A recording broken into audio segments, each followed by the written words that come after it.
The science and practice of enhancing human performance for sport, play, and life. Welcome to Perform. Hello, friends. I'm Dr. Andy Galpin. I'm a professor of kinesiology in the Center for Sport Performance at Cal State Fullerton. In today's show, we're going to jump straight into the application of training for muscle hypertrophy and strength and power. In order to do that, what I'd like to spend our time on is to go through a couple of actual programs that are designed to maximize both of those goals. These are programs I have used myself as well as in my laboratory, and they come from some of the world's most foremost experts in training for strength and power, as well as muscle hypertrophy. So as I stated a second ago, today's show is directly about the application. And we'll talk very briefly here in a second about what these terms mean, some overarching principles that are going to be true across both of those programs, and a little bit of context. But I don't want to spend a lot of time going over the overarching philosophy or background physiology because I've done that in other shows as well as many other places, and you can get that through any of the links in our show notes. So today really is about the program. So we want to get into that, walk you through why they're being built, what the terms mean, how they're structured the way they are, and then, of course, give you these samples for free. And so that is to say, both of the programs I'm going to discuss today are available completely free and in their entirety in our show notes. Now, before we do that, we have to explain some terms. When I say strength, what I mean more specifically is force production. Think about this as muscular strength or my 1 repetition maximum. It doesn't actually have to be a 1 repetition maximum. It could be a 2 or 3 or 5. That's not the point. It's really differentiating it from muscle size and muscle power. So muscle strength represents your ability to apply force to stop movement from happening when you don't want it to move, to control your joints, to control objects, and to control other people if that's the application. So it really is about that. Muscle size is different. We call that muscle hypertrophy. There's obviously a strong relationship between muscle size and muscle strength, but it's not perfect either. There's clearly an overlap, but just because you maximize strength doesn't mean you maximize size. And the inverse is true as well. Maximizing size does not maximize strength. The easiest, most practical example I can give you here is take two of the sports that spend their most time focusing on these goals. In the one hand, let's just call it bodybuilding, where the goal is to maximize physical size. And we'll contrast that to the sport of powerlifting. Now, that may sound a little bit confusing, but trust me on the terminology here. Powerlifting is a sport in which they test maximal strength, okay? Now, in the sake of a bodybuilder, whether you're male or female, it doesn't matter. If you're increasing muscle size and your goal is to optimize for that specific outcome, almost surely you're going to get stronger. Early in the training, medium in the training, probably several years into your training, you're going to be getting a lot stronger. There's no question. But you're not going to be maximizing your strength. If we were to look at the powerlifter, you'd see a similar thing. Oftentimes they put on muscle along their training journey, but they're maximizing and trying to peak for physical strength. And so maybe 6 months into training, the amount of muscle size and muscle strength gains would be equal between a powerlifter and a bodybuilder. But maybe after 6 months, well, certainly after 6 years, eventually you'll start seeing separation where the powerlifter will get stronger at a faster rate than the bodybuilder will, but the bodybuilder will add muscle at a faster rate than the powerlifter would be. So I hope that makes sense. They are complementary, but they are really quite different. So if you're at the very, very, very, very beginning of your strength training history, and this is your first jump into it, you may not notice or feel or understand really the functional difference between training for strength versus hypertrophy. But as the months and years go on, you will start to know that. And so that means it's important to apply the right type of programming to make sure you get the right outcome you're looking for. So if you're trying to add muscle, but you're using concepts that are better applied for strength and power, you're probably going to be leaving some gains on the table, which means you'll be unhappy with your results, right? You won't be getting the progress you're looking for. The same thing could be said if you're trying to gain strength, but you're using hypertrophy or muscle size principles. Again, you might be going, man, I'm not getting stronger, I'm not getting faster or more powerful. I'm doing the things that I saw, they're supposed to be correct, they're scientifically validated, et cetera, but you're applying the wrong principle because it came from a different body of literature. So that alone can hopefully save you quite a bit of headache and can get you to your results much faster. So with all that in mind, the last variable to talk about here is muscle power. And that differs from strength in that it is force multiplied by velocity. So again, As I said a second ago, strength is effectively force production. Power is force multiplied by velocity. Another way you could come up with this equation is work over time. So how much work can you complete over a certain amount of time? Power tends to be most important for sport application, though not always, but typically is the one you're more concerned with. Almost all sports, if you had to choose between being more powerful or more strong, or stronger rather, you would choose power. And the reason is sports typically work on a time domain. So think about it this way. Let's say I'm going up against you and we're going to collide together. Rugby, doesn't matter, right? And you can produce 1,000 newtons into the ground and I can produce 500. But it takes you 2 seconds to produce your 1,000. And it takes me 300 milliseconds, so a third of 1 second to produce my 500. Well, by the time we actually collide, most sports occur in the 200 to 400 millisecond range. I will have maybe 400 newtons produced. You've only produced 300 newtons because you're not even halfway to your peak time. And now I'll win that exchange because I'm actually much functionally stronger than you. Lots of different examples we can think about there, but that's really what we're talking about when we're differentiating strength and power. The majority of the application I'm going to give you here, this program was actually developed for someone looking to maximize both strength and power. So we're not going to split that up into individual programs right now because there is clearly an overlap there. In fact, if you were to dive into this a little bit more deeply, you'll realize that actually power is simply force times velocity. So if I know how much force you can produce, now I need to know your velocity.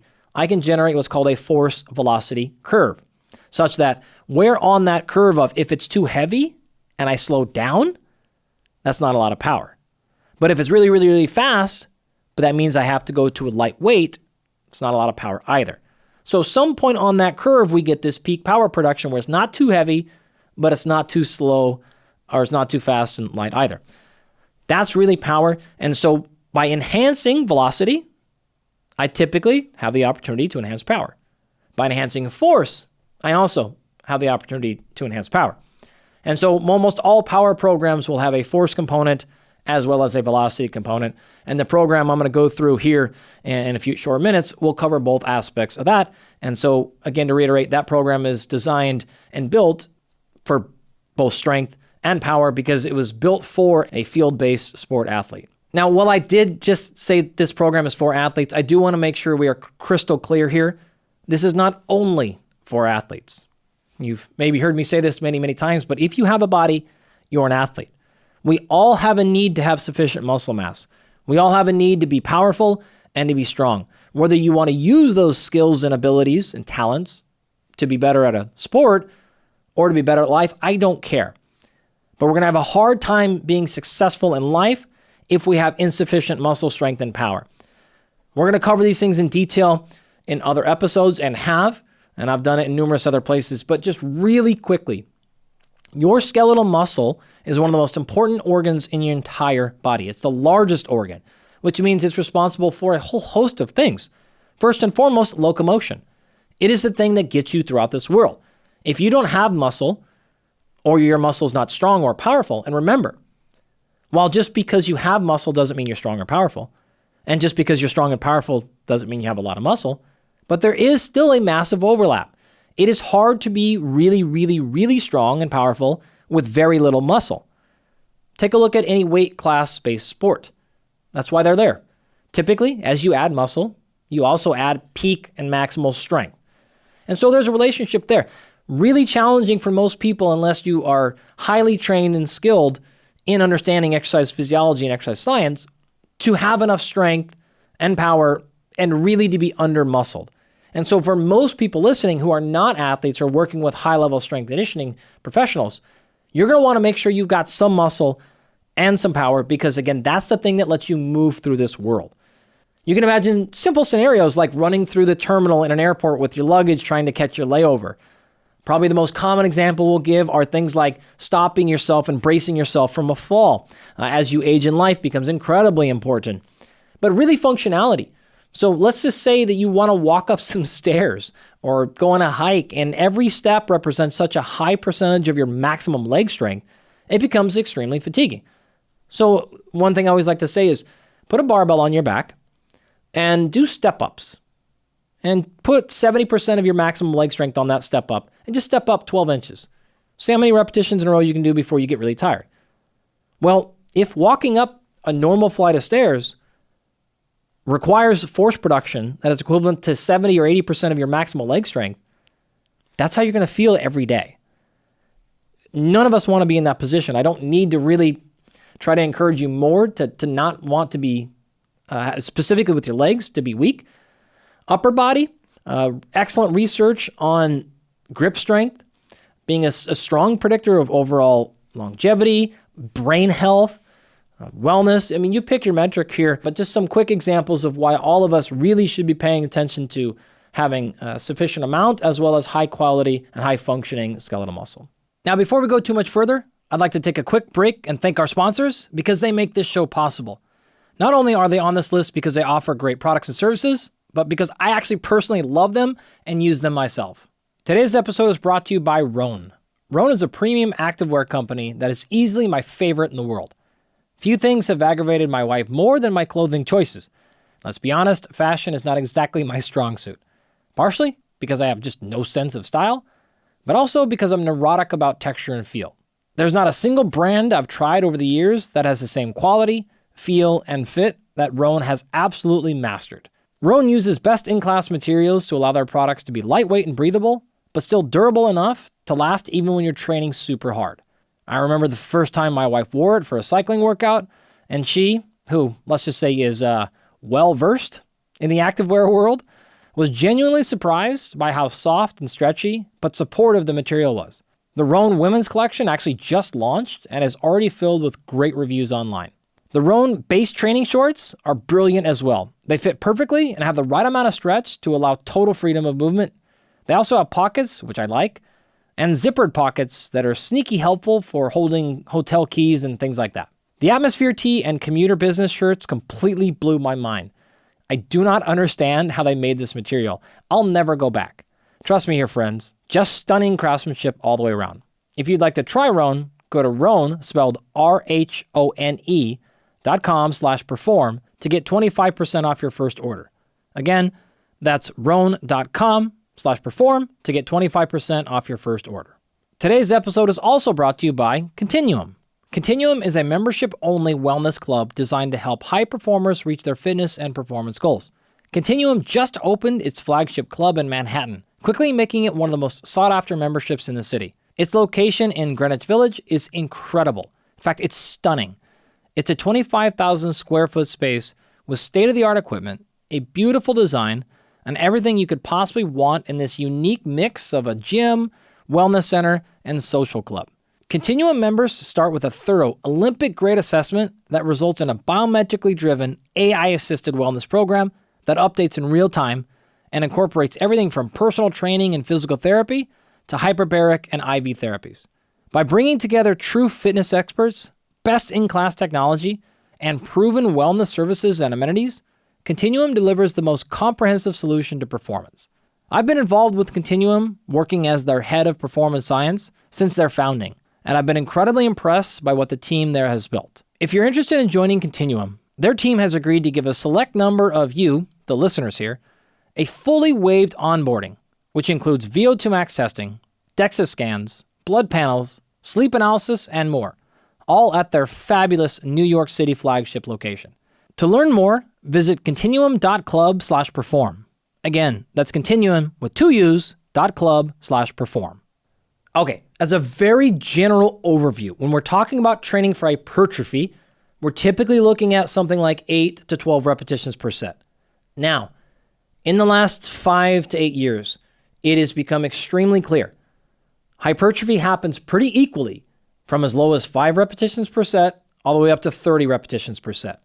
So you can go anywhere in that window as long as you're training to the same effort and expect equal hypertrophy.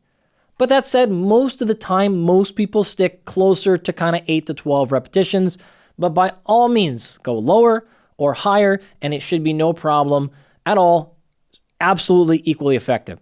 What that means then in terms of intensity is that will scale based upon how heavy you're lifting. Generally, if you're in the kind of 8 to 12 repetition range, you're probably in the 70 to 80% of your 1 rep max range. If you were to go a little bit lower, say 5, 6 repetitions per set, you might be a little bit higher, maybe 80, 85%. And if you were to go lower, in fact, you could go as low as 30% of your one repetition maximum. That's been shown extensively in the research, equally effective, but that would just require you to do 25 or 30 or potentially even more repetitions per set. I've talked about the pros and cons of this in other episodes and potentially will even next season go into the details. There are not the same because of things like strength. So while you will expect equal hypertrophy with, say, 25 repetitions per set as you would with 8 repetitions per set, the strength progress will not be the same. Strength needs to happen at a lower rep range so that you can get the intensity of the load high enough. Typically, what we're looking at there is, of course, what I've spoken of before, the 3 to 5 method, so 3 to 5 repetitions per set, but that could go a little bit higher. Really do remember, these are not hard cutoff lines. These are just kind of phased out. So if I can get strength at 5 repetitions per set, what do you think happens at 6? Still some strength. What about 7? Yeah, still some. 8? Yeah, sure. But what about at 30? Well, okay, very little. And so what happens is it's just kind of like, where is the general place to be most of the time? That's all we're saying with strength. But because of what we're trying to do, reach a high load, we have to have a low repetitions per set because fatigue starts to reduce the amount of weight we can actually lift. So strength is generally something, again, like 3 to 5 repetitions, plus or minus, can be as low as 1. If you want to truly peak strength, you do 1 repetition as heavy as you can.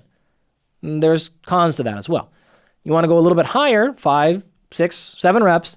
Okay, still fine, but maybe you have to go a little bit lighter. Gives you rough context of what you're looking at.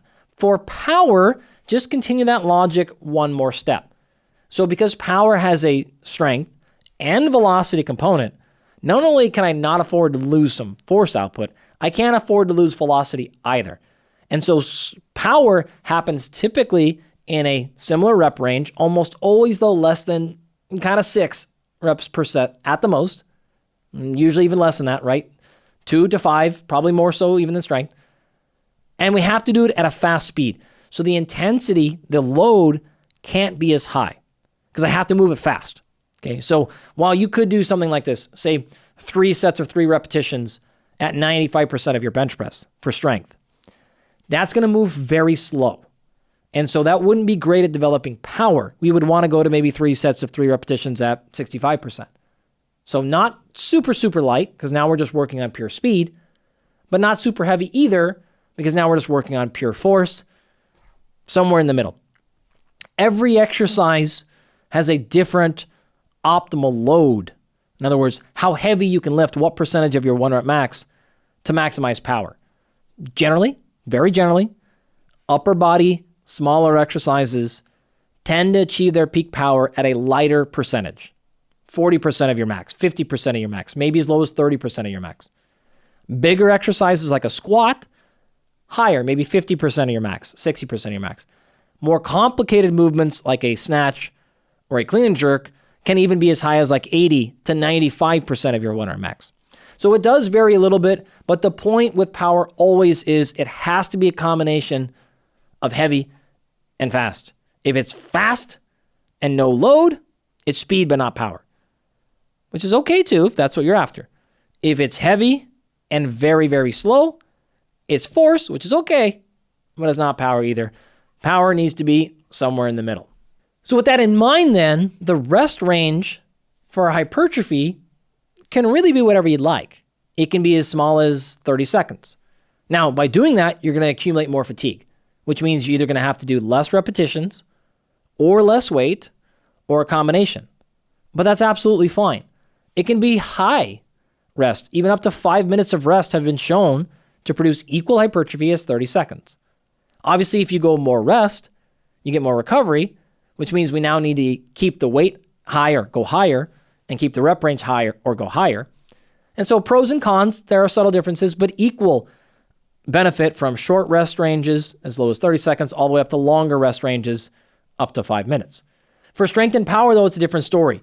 You need to stay away, for the most part, of low rest intervals. Remember, this is all about quality. We need to practice moving fast a bunch of times. We need to practice moving heavy a bunch of times. If we shorten our rest intervals, and we can't move as fast, we can't produce as much force, then we're not practicing producing force. And we're not practicing moving faster. And so we're really undercutting our adaptations. 2 to 5 minutes of rest is the rough recommendation for power and strength. But you do want to think about this in context. If I were to do, say, 1 vertical jump, I don't truly need to rest 5 minutes. That's not that fatiguing. I could probably honestly do 1 minute and be, depending on how fit you are, you might even be able to do like 40 seconds and be fine. And so they're just guidelines, okay? Think about the person. Think about what phase of training they're in. Early in a training phase, maybe you want more rest. But 16 weeks into a training program, you're very fit, you're very strong, you're in shape. You maybe don't necessarily need a full extensive rest interval to produce peak power again. Okay? If you're trying to truly maximize your strength, you're probably going to take 5+ minutes of rest. If you're trying to work on a lot of different repetitions on a lot of exercises of power, maybe 2 minutes is good. 5, oftentimes when I say that, people are like, oh my God, 5 whole minutes. And they go to the gym, they do it, they start their clock, and like 30 seconds in, they're like, oh my gosh, like I have to wait another 4.5 minutes. Well, not necessarily all the time and not for every exercise. I will caution though, you are not nearly as recovered as you think you are. If you're used to doing things that are like moderate strength or hypertrophy or muscular endurance, you're not really understanding, and you typically can't register what it feels like to be at 100%. You get to kind of 90, 92% and you think, I don't feel any difference. In this particular case, if we're trying to maximize power and strength, that last 7% matters, but you may not be able to perceive it if you're not used to it. And so typically what I would say is if you're not used to this type of training, I would still take more rest intervals than you think you want to. What's the harm? You cost yourself an extra 6 minutes combined at the end of the workout by doing 20 more seconds of rest. Okay, you can live with that, okay? If eventually you realize that's enough and you want to back it back down, that's great. But initially start off with more rest than you think. For the most part, people err on the side of too short when it comes to power and strength, not necessarily too long. Okay, so now that we're speaking the same language about what we're going to get into, hypertrophy versus strength and power, we need to understand a few things that are going to be true of both of these programs. And I want to say that now so I don't have to repeat it twice as we go through the individual programs. When we're talking about training for muscle function, we have to acknowledge a few things. 1, there are just a handful of concepts to go after, but there are infinite methods. I'm simply going to present to you a couple of them. These are scientifically validated and supported, as you'll hear later, but there's many, many other scientifically validated and supported methods for hypertrophy and muscle strength. So I don't want you to think this is the only way, or I'm necessarily even espousing this is the single best approach, because that's not necessarily the case. I just know that these are effective, and there are many, many other ways to go about that, depending on your context, your availability to exercise equipment, your background, your goals, your age, your sport that you're participating in, injury history. All of that would go into designing your program. I don't have any of that context for you right now for this individual program, so I'm just going to walk you through some highlights. But that is absolutely true. These programs are highly effective, as I've experienced personally, but also there are many ways to get to the same route. That said, when we're talking about enhancing sport performance, that is clearly about more than just muscle action. So I tend to default to muscle because I'm a muscle guy, but I'm absolutely acknowledging many things go into performing at your best on the field or on the court or in the arena. That's outside of the scope of today, but we'll acknowledge that. Even something as simple as power. So hitting a golf ball farther or throwing a baseball harder requires some muscle power. But then you have things like movement technique and skill and timing, and all of these allow you to perform better in your sport, to express more power in your sport that don't necessarily require you to enhance your functional ability in the gym to produce more strength and power. So that is a little bit different. I'll acknowledge that. But from this perspective of let's just start at the beginning, all those conversations I just said maybe we can have in future seasons. But right now, if I'm just trying to get more powerful in the gym, what would I do?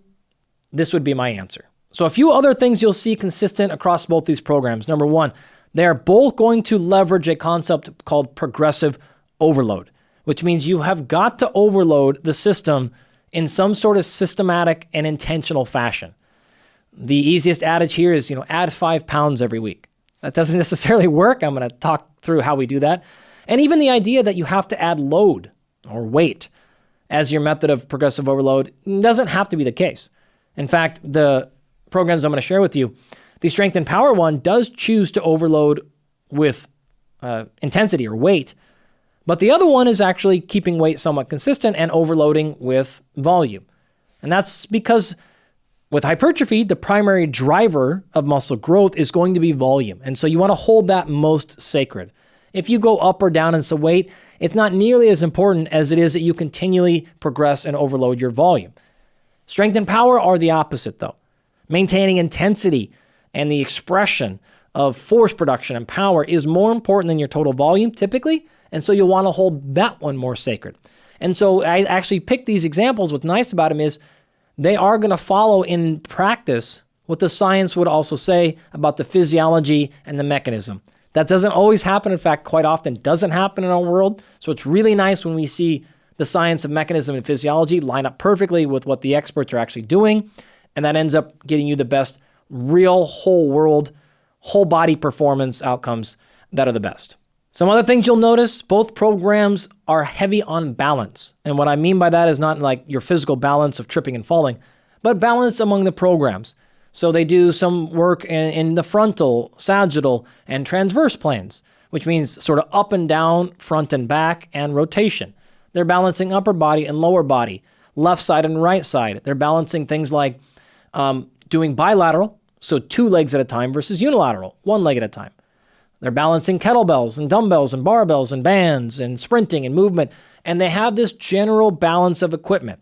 Now, when I say balance, I don't mean a mathematical equal balance. I just mean they're acknowledging and making sure nothing's getting too squirrely, that we're not doing 80% of our work on our quads and 10% on our hamstrings, or 80% of our work on our upper body and 10% on our lower, etc., etc. It's just a reasonable balance, and there's no specific numbers behind that. In fact, they're different among the programs, but they're really trying to pay attention to, over the course of these 8 to 12 weeks that we're going to put somebody through, of intensified, progressively overloaded training, we need to have a reasonable balance between these different ways so we're not creating asymmetries, or even maybe correcting some of the asymmetries we have, and we're keeping our joints overall healthy. That is probably the most critical key component to training and training harder over time while staying healthy and injury-free.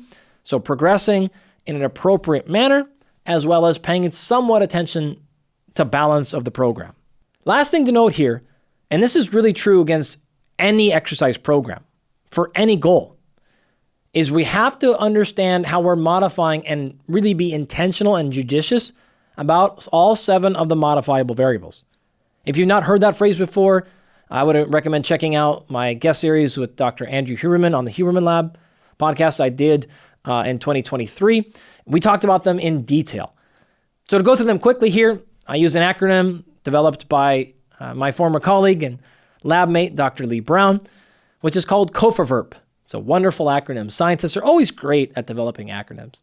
But it stands for CHOICE, which is exercise choice. So what exercises are you selecting? This includes equipment, as well as what movement patterns, and a lot of things I just discussed a second ago. So the choice of the exercise you're selecting influences in part what adaptation you're going to get, strength and power or hypertrophy. O, which stands for order. It's another way of what order do I do them in? So what exercise goes first in my day, second, third, fourth, fifth, etc. In the case of things like strength and power, order is incredibly important. You need to be hyper-specific. With hypertrophy, it's far less important. The next one is V for volume. This is how many repetitions multiplied by how many sets throughout the week. So what's my total weekly or monthly volume? Again, as I said a second ago, it's important in both categories here that we're paying attention, but really we need to make sure that we're not losing volume over time with hypertrophy. And for strength, we just want to make sure we're not doing so much volume that it's compromising our ability to come back and use high force and high power in our next training session, because those are the ultimate drivers generally for those adaptations. The next is I for intensity, and that refers to, again, what percentage of your 1 repetition maximum. you're going after. It's the inverse answer to what I just said a second ago, where intensity needs to be key for power and strength, and where it is important but far less relevant for actual muscle hypertrophy. F stands for frequency. This is how many days per week. Easy distinction here. When you're training for hypertrophy, you don't necessarily want to train the same muscle on multiple days in a row because you need to allow some recovery. Now, where a lot of people actually make the mistake here, you don't need the muscles to have complete rest. It doesn't need to be completely turned off for 2 or 3 days. As you'll see in the program, it's not needed. But you definitely don't want to work it hard multiple days in a row in your typical fashion. Strength and power is the opposite. You can train the same muscles every single day. As you'll see, the program does. Not a problem here because there's not a lot of residual fatigue, not a lot of local fatigue, rather, like in the actual muscle, not a lot of soreness because we're not pushing that adaptation. And so frequency can be very different between these two programs and should be. Strength and power requires practice, which means more repetitions, which means a lot more frequently. R stands for rest, which is your rest interval. How much time am I taking between sets or even repetitions? You have the option for hypertrophy, can be low rest, say 30 seconds of rest, or maybe even less, all the way up to 5 minutes of rest.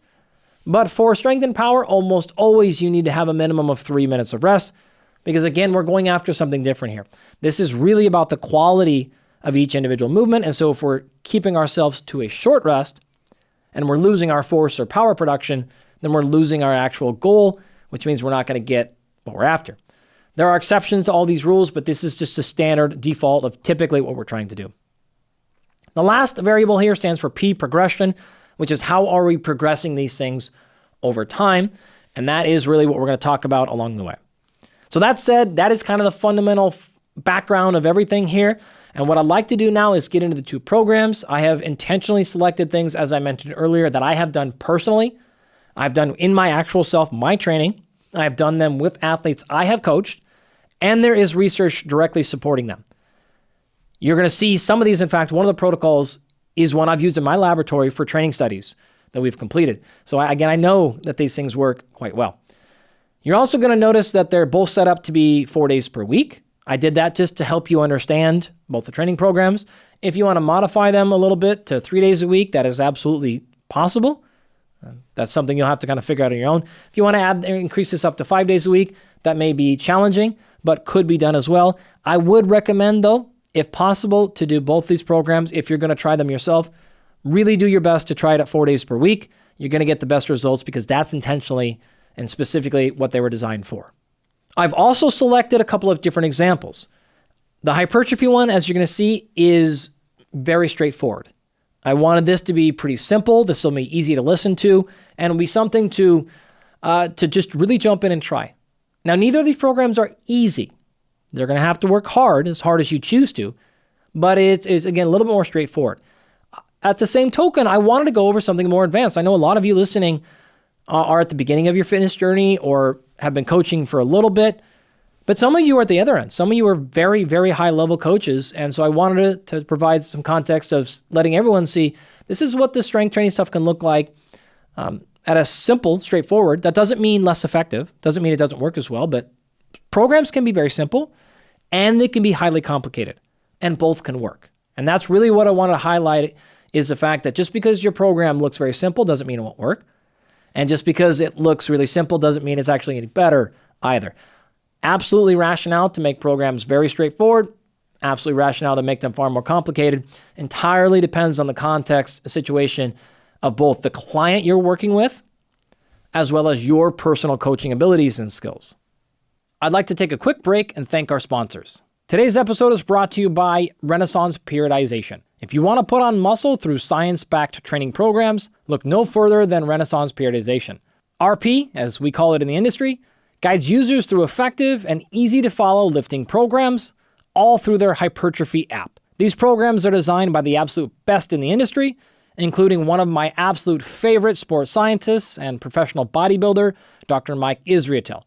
You may recognize that name because I've referenced him and his work countless times over the years. So whether you're looking to put on muscle, gain strength, or both, these programs will help you achieve your goals and have produced results in literally thousands of men and women. Renaissance Periodization also has a diet app that is backed by the latest science and innovation in the fields of nutrition and takes the complexity out of dieting, helping you achieve your ideal body composition. If you'd like to try Renaissance Periodization, go to rpstrength.com/perform to save up to $50 off of your subscription. Again, that's rpstrength.com/perform to save up to $50 off your subscription. Today's episode is also brought to you by Momentous. Momentous makes high-quality nutritional and dietary supplements. I was deeply skeptical of them, as I am of all supplement companies, given what I know about the industry, the low quality, contamination, mislabeling, and other issues plaguing many companies in this space. However, I was so impressed by what they're doing and plan to do in the future that I decided to not only bring them on as a sponsor to the podcast, but to formally partner with them as well. Every single one of their products is third-party tested, and 100% of their product line is NSF or Informed Sport certified, giving you peace of mind that you're getting exactly what they say you are. So while they offer excellent quality foundational products, such as vitamin D, creatine, and fish oil, they are also highly innovative, having received 10 U.S. military innovation and research grants in recent years. No supplement is mandatory. Even the foundational ones, like the ones I just mentioned, or their grass-fed whey protein isolate, are never meant to replace or be used instead of high-quality food.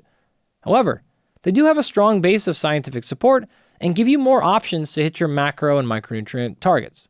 For example, I personally found that the recovery powder is fantastic for getting protein, carbohydrates, magnesium, and some glutamine in, without needing to give my coaching clients a ton of directions or several supplements to carry around. If you'd like to give it a try, go to livemomentous.com/perform to get 20% off your order. Again, that's livemomentous.com/perform to get 20% off your order. Okay, let's dive into the programs. The first program I want to get into is the hypertrophy one. Now, this is designed to be 8 weeks and is something we used in my laboratory for an actual real training study. I can't go over and tell you which study we used it for because it's currently in review. But what I can tell you is without question, it worked. It worked for muscle size. The people actually got a lot stronger too. As I said earlier, when you add muscle, you're almost surely going to add some strength. Unless you're at the very end of that spectrum, you're a very high level bodybuilder where you might add some muscle and not see a lot of functional gains in strength. Most people that add a sufficient amount of muscle in the appropriate way are going to add a lot of strength, and these folks did as well. We also had them specifically, because this was actually a nutrition-based study, on a hypercaloric diet. So we were controlling for their nutrition and their training and everything else there. So a lot of context went into this, but this program absolutely works.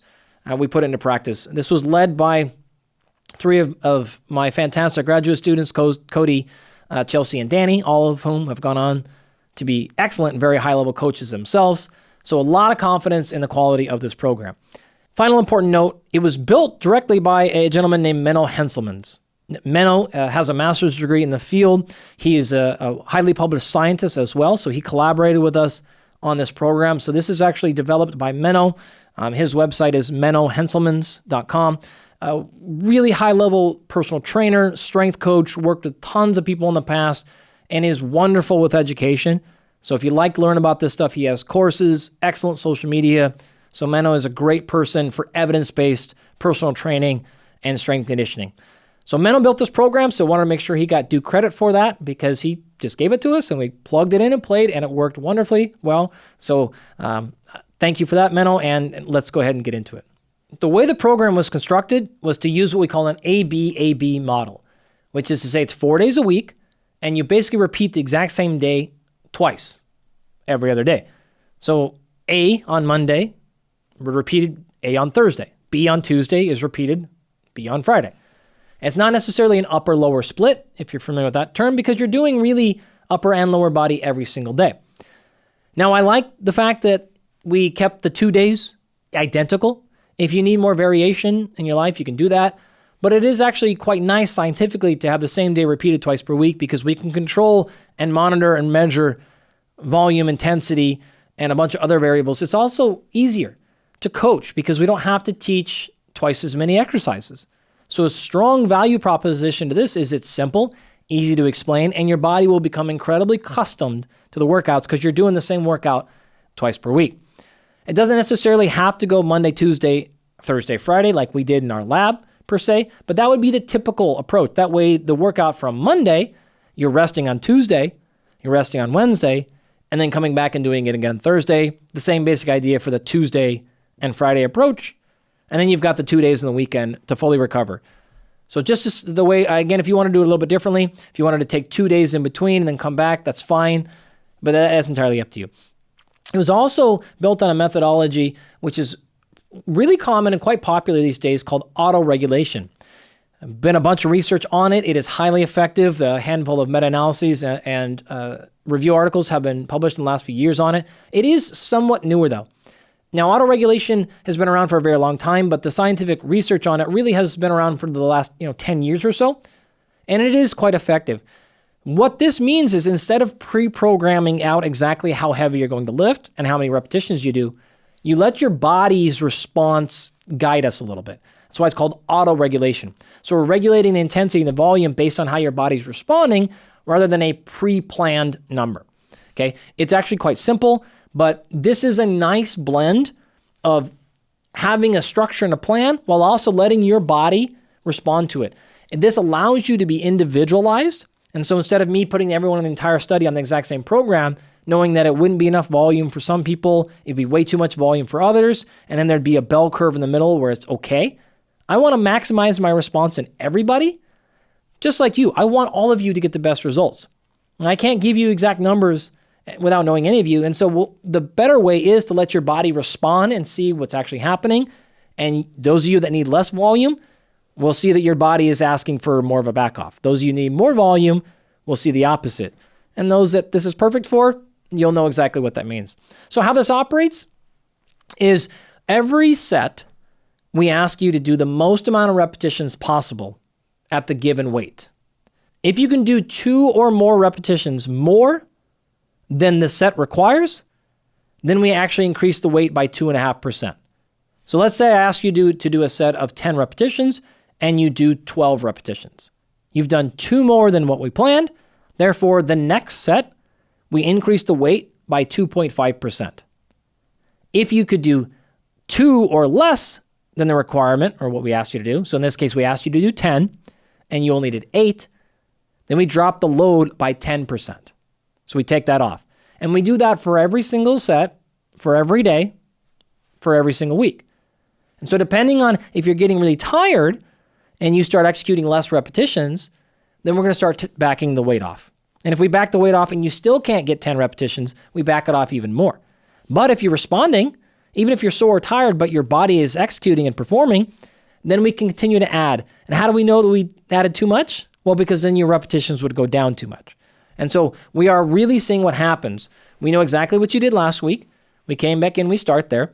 If you did, again, more than 2 repetitions above the planned or less than 2 repetitions, we either add 2.5% of load or reduce 10%. Now, for the most part, we're working on, 5 to 10 pound increments. We don't have always necessarily access to 1 pound plates. And so this isn't going to be perfect. Do the best thing you can. If you can get to 2.5 pound increments, that's great. But a lot of times, most people are going to be working on 5 to 10 pounds. So don't get overly specific about that 2.5% and 10%. Just do the best you possibly can. All right. So what this actually specifically looked like in our program, here's the following workout. Remember, there's just an A and a B workout, but you would repeat A and you'd repeat B twice during the week. So the A workout was a Romanian deadlift, 4 sets of 8 to 12 repetitions. All of these would have, for the most part, 3-minute rest intervals, by the way.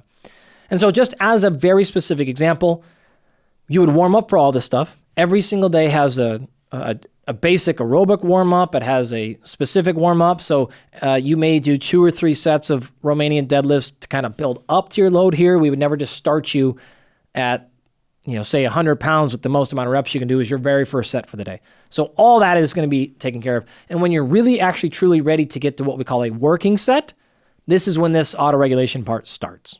All right. So let's just say this very first week, the very first set of Romanian deadlifts, we did 100 pounds for, we said 8 to 12 repetitions. And you got 10 repetitions done. Great. We'll leave you at 100. And now the next set, you got 9 repetitions. Great. We leave you at 100. Now the next set, you got 7 repetitions. Okay. Well, now since you've done less than 2 less than what we wanted, we're going to reduce that load by 10%. So we'll take 10 pounds off and see how many reps you can do for your fourth and final set. That's the basic idea, right? So that day, 4 sets of 8 to 12 RDLs, remaining deadlifts, 5 sets of leg extensions at 8 to 12 reps, barbell bench press for 4 sets, 6 to 10 reps there, neutral grip pull down for 4 sets of 8 to 12, seated calf raise for 5 sets of 8 to 12, and then finally cable lateral raises for 3 sets of 8 to 12. Those last 2 exercises would be at 2 minutes rest rather than 3, but everything else would be at the 3 minutes rest. In addition, want to add some context. This was specifically designed for whole body hypertrophy, but also we did make sure that there was specific exercises on the muscles that we were measuring. And so we were using an ultrasound and other tactics to measure direct muscle gain. And so if you're wondering why we chose some muscle groups over the other, it was just to do a whole body workout. You can't do every single thing. And we wanted to make sure we were targeting the muscles, in this case, especially the vastus lateralis and the quadricep muscle, to ensure they directly were getting activation. So if you see things like the leg extension being the second exercise of the day, and you think, well, why didn't we do a back squat or front squat or something like that, is we just scientifically wanted to ensure, without question, that the quads directly got activated. So we did that very first. So typically you wouldn't do a single joint exercise like a leg extension prior to doing your bigger, more multi-joint exercises. But there's also a thing about exercise order that says do the thing that's most important first. And so we did that really early on to ensure we got the quads.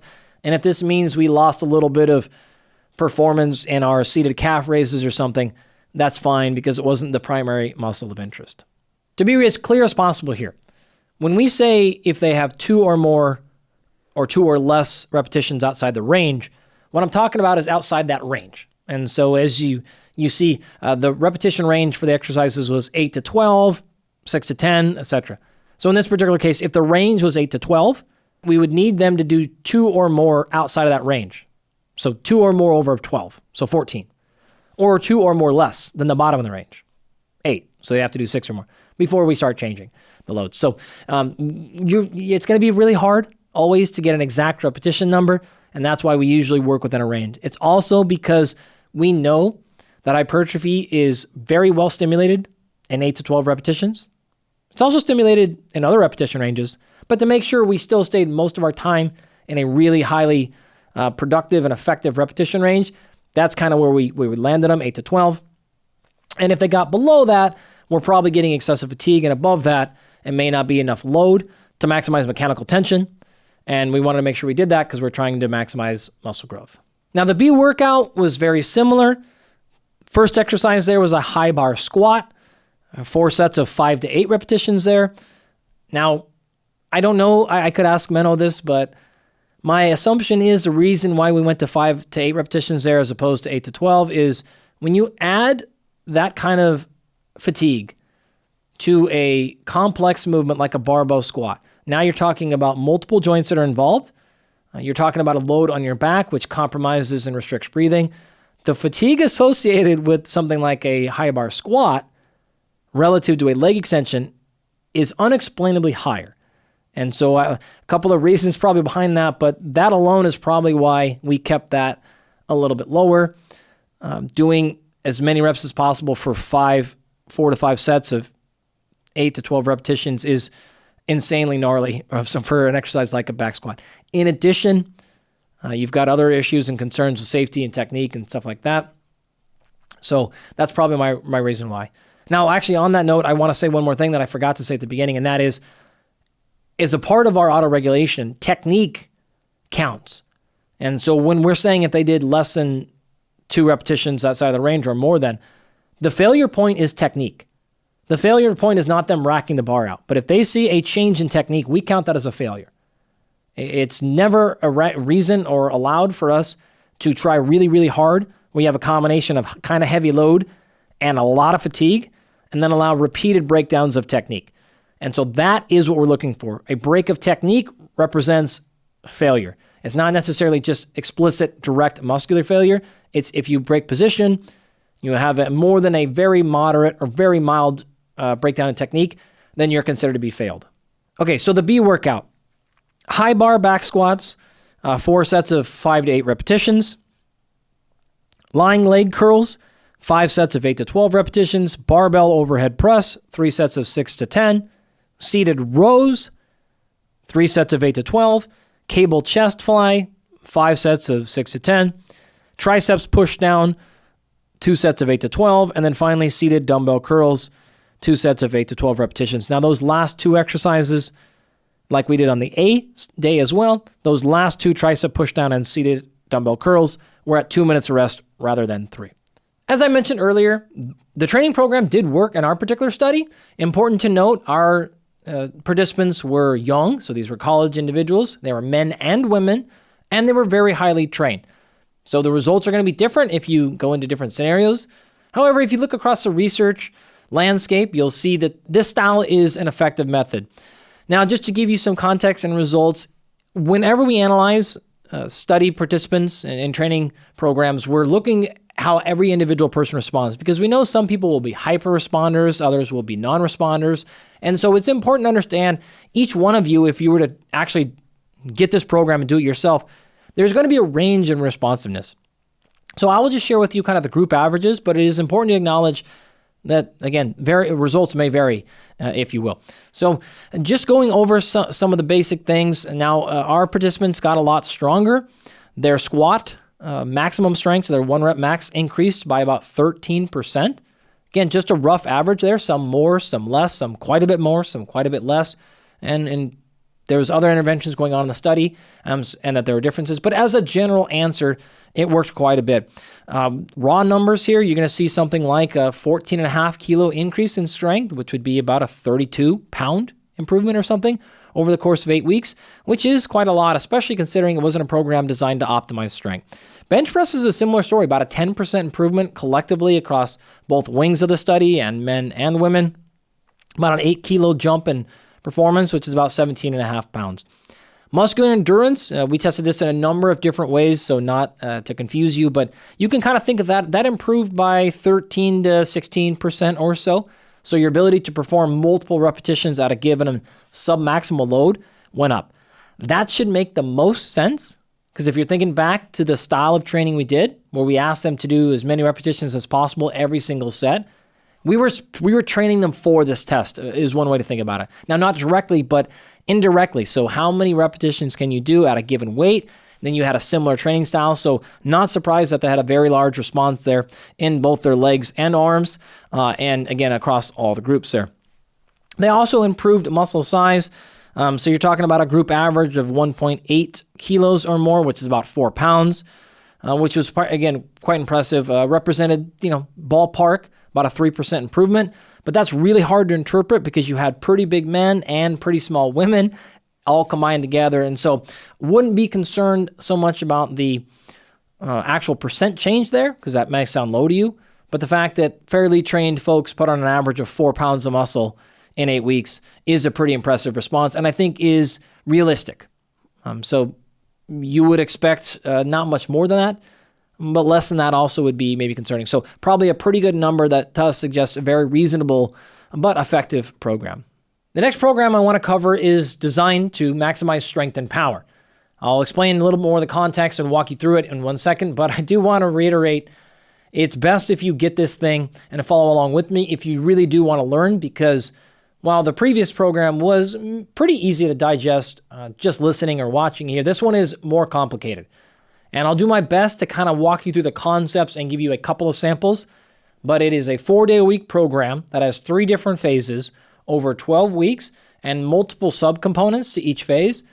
And so just that alone is going to let you know that I can't walk you through the entire program because it is complicated and changes every single week, where the previous program, it was the same exercises all throughout the 8 weeks, so we didn't have to worry about that.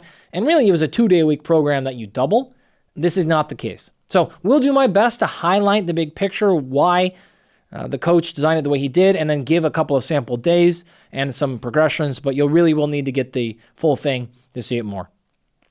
As I mentioned, the program was developed really for an athlete. This is assuming you're in kind of a preseason phase. So you've got 12 weeks or 3 months prior to competition, and it finishes with a taper. So it's a deload, and it kind of backs you down so that you could roll right into performance. This was developed and built by a friend of mine named Travis Mash. Travis Mash has a master's degree in the field as well. I believe he's working on his PhD now. He has over 20 years of experience coaching athletes in a number of sports, including NFL players, a number of Olympians across multiple sports. Travis himself is one of the most legendary and famous powerlifters of all time. I think he still holds world records in the total. He competed mostly in the 220-pound weight class. I think his best total, I'm looking at 2,414 pounds. This was a 970-pound squat. Remember, at 220 pounds, so almost in the neighborhood of 4.5 to getting close to 5x body weight of a squat. So 970-pound squat, 705-pound bench press, 766.1 for you there, Trav, pound deadlift for a total of, again, 2,414 pounds, which I believe is still an all-time record to this day. So Travis himself is a practitioner.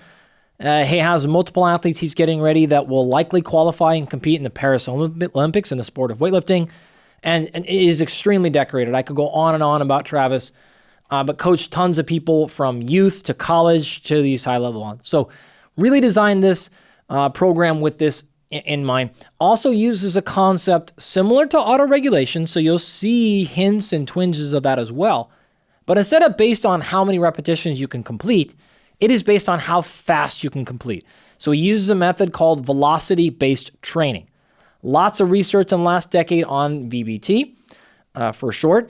And so it's a similar idea, which is to say, instead of us pre-programming and using entirely repetitions and sets and loads that we think, 6 weeks in advance will work, it is saying how your body responds and adjusting to what's actually happening. But instead of adjusting it by your muscular endurance or repetitions, it is by the actual velocity you achieve on the barbell. So how fast can you move that load? If you're too slow, we change things. If you're too fast, we change things.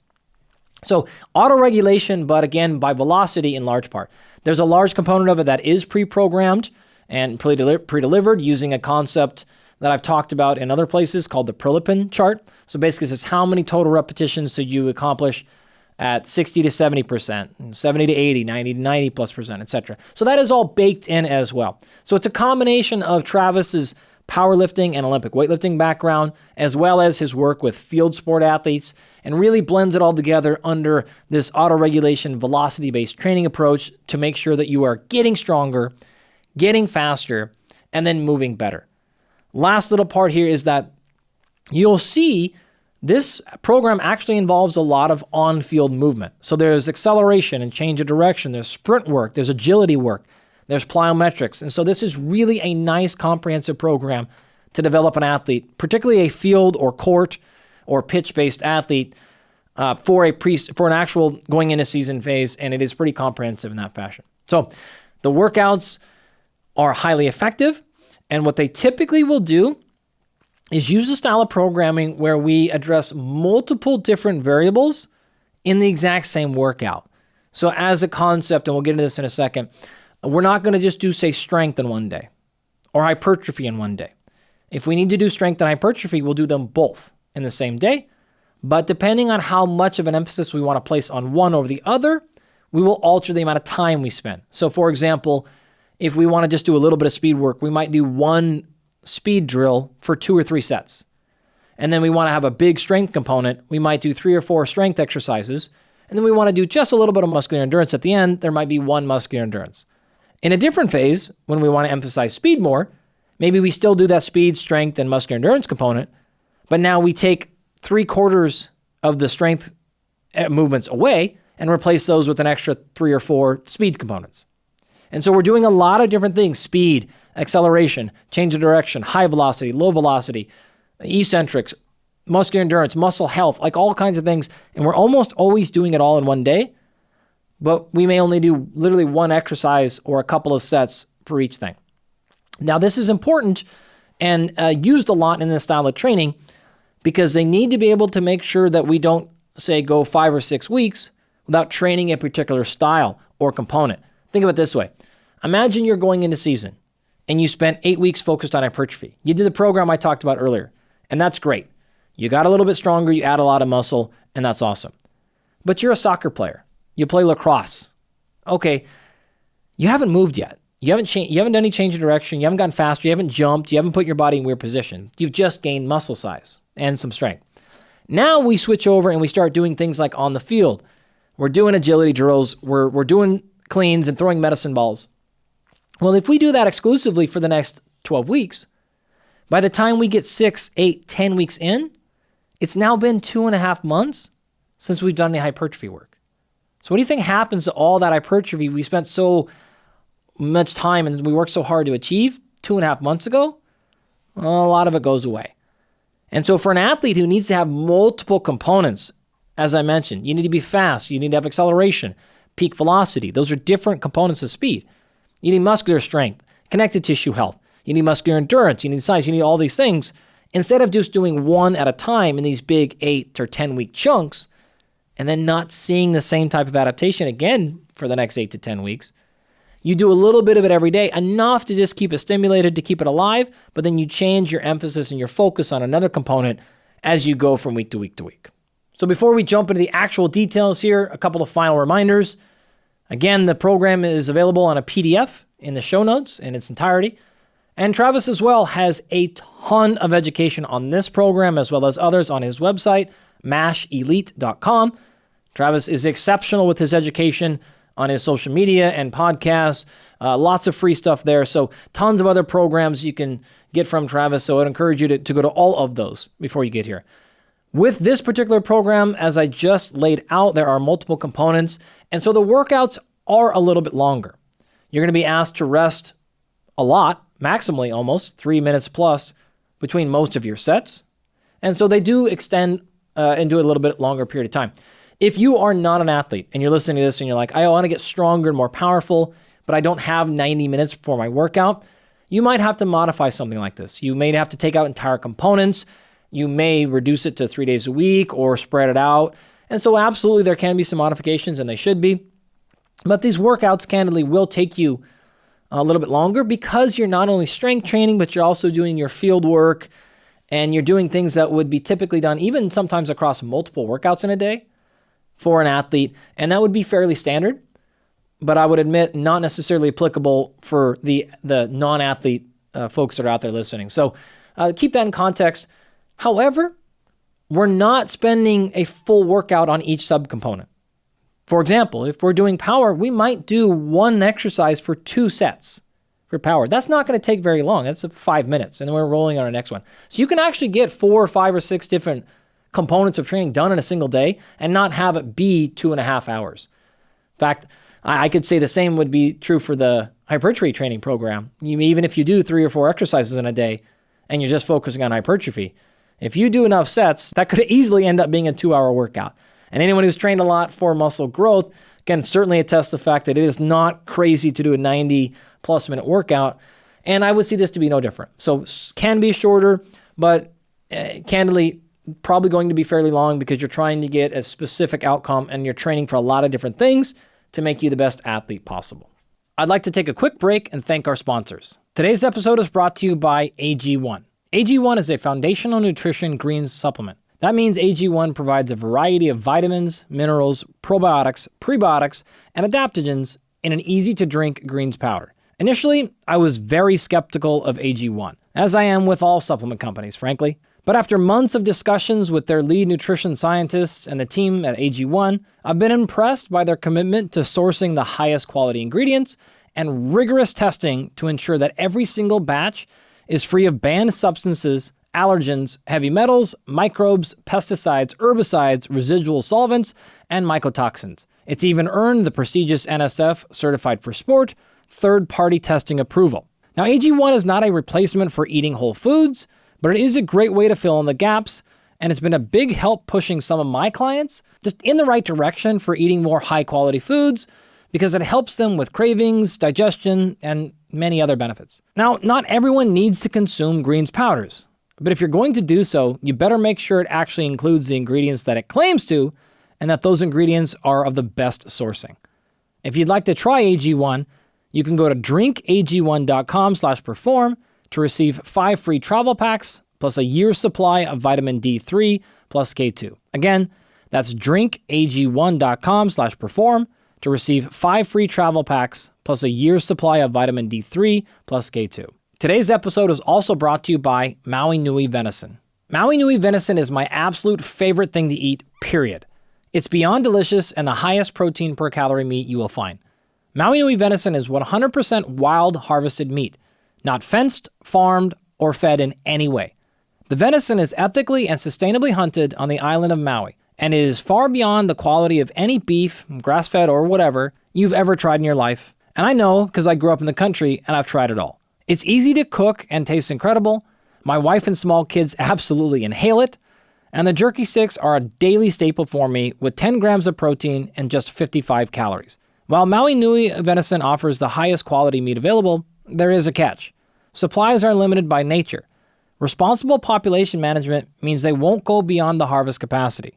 Memberships are the best way to ensure that you can get the meat you want whenever you want it, so be sure to secure your spot now. Maui Nui Venison is offering Perform listeners 20% off their first purchase of jerky sticks, fresh venison, and bone broth while supplies last.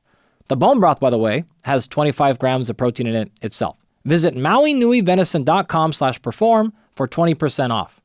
Okay, so what's this program look like? 12 weeks long, and it's going to go through 3 specific phases, 4 days a week for the entire 12 weeks. And it uses a style of periodization called block periodization. It's been around since probably the 1960s, but certainly has gotten much more popular in the last 25 years or so, and for a number of reasons. But one of them being one of the biggest proponents of it, a gentleman by the name of Dr. Vladimir Yasurin, a Russian scientist who's been around this world for a very long time and has produced a number of publications using block periodization. So you can read more about his work. We'll certainly put a number of those instrumental papers available as a PDF in the show notes. But a lot of work from Vladimir and his group in this area. Also been directly applied to tons of athletes and a lot of different sports and contexts, and is very effective.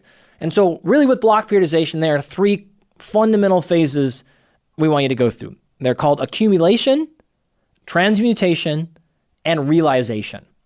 What this really means is we're typically looking at 1 to 4 weeks per phase. So in this particular case, 4 weeks of accumulation, 4 weeks of transmutation, and 4 weeks of realization. Accumulation is what it sort of sounds like. You're going to accumulate money in the bank, if you will. So you're making deposits that we're going to cash out later. You're accumulating volume. You're building up fatigue in the system on purpose. You're overloading and overreaching the body so that we can get results later. Now, once you've done that, you're going to transmute it. You're going to transfer it. So you're going to take, let's say, your newfound muscular size and strength and try to translate that into power and speed and eccentric control, and you're going to transmute it into what specific things you want.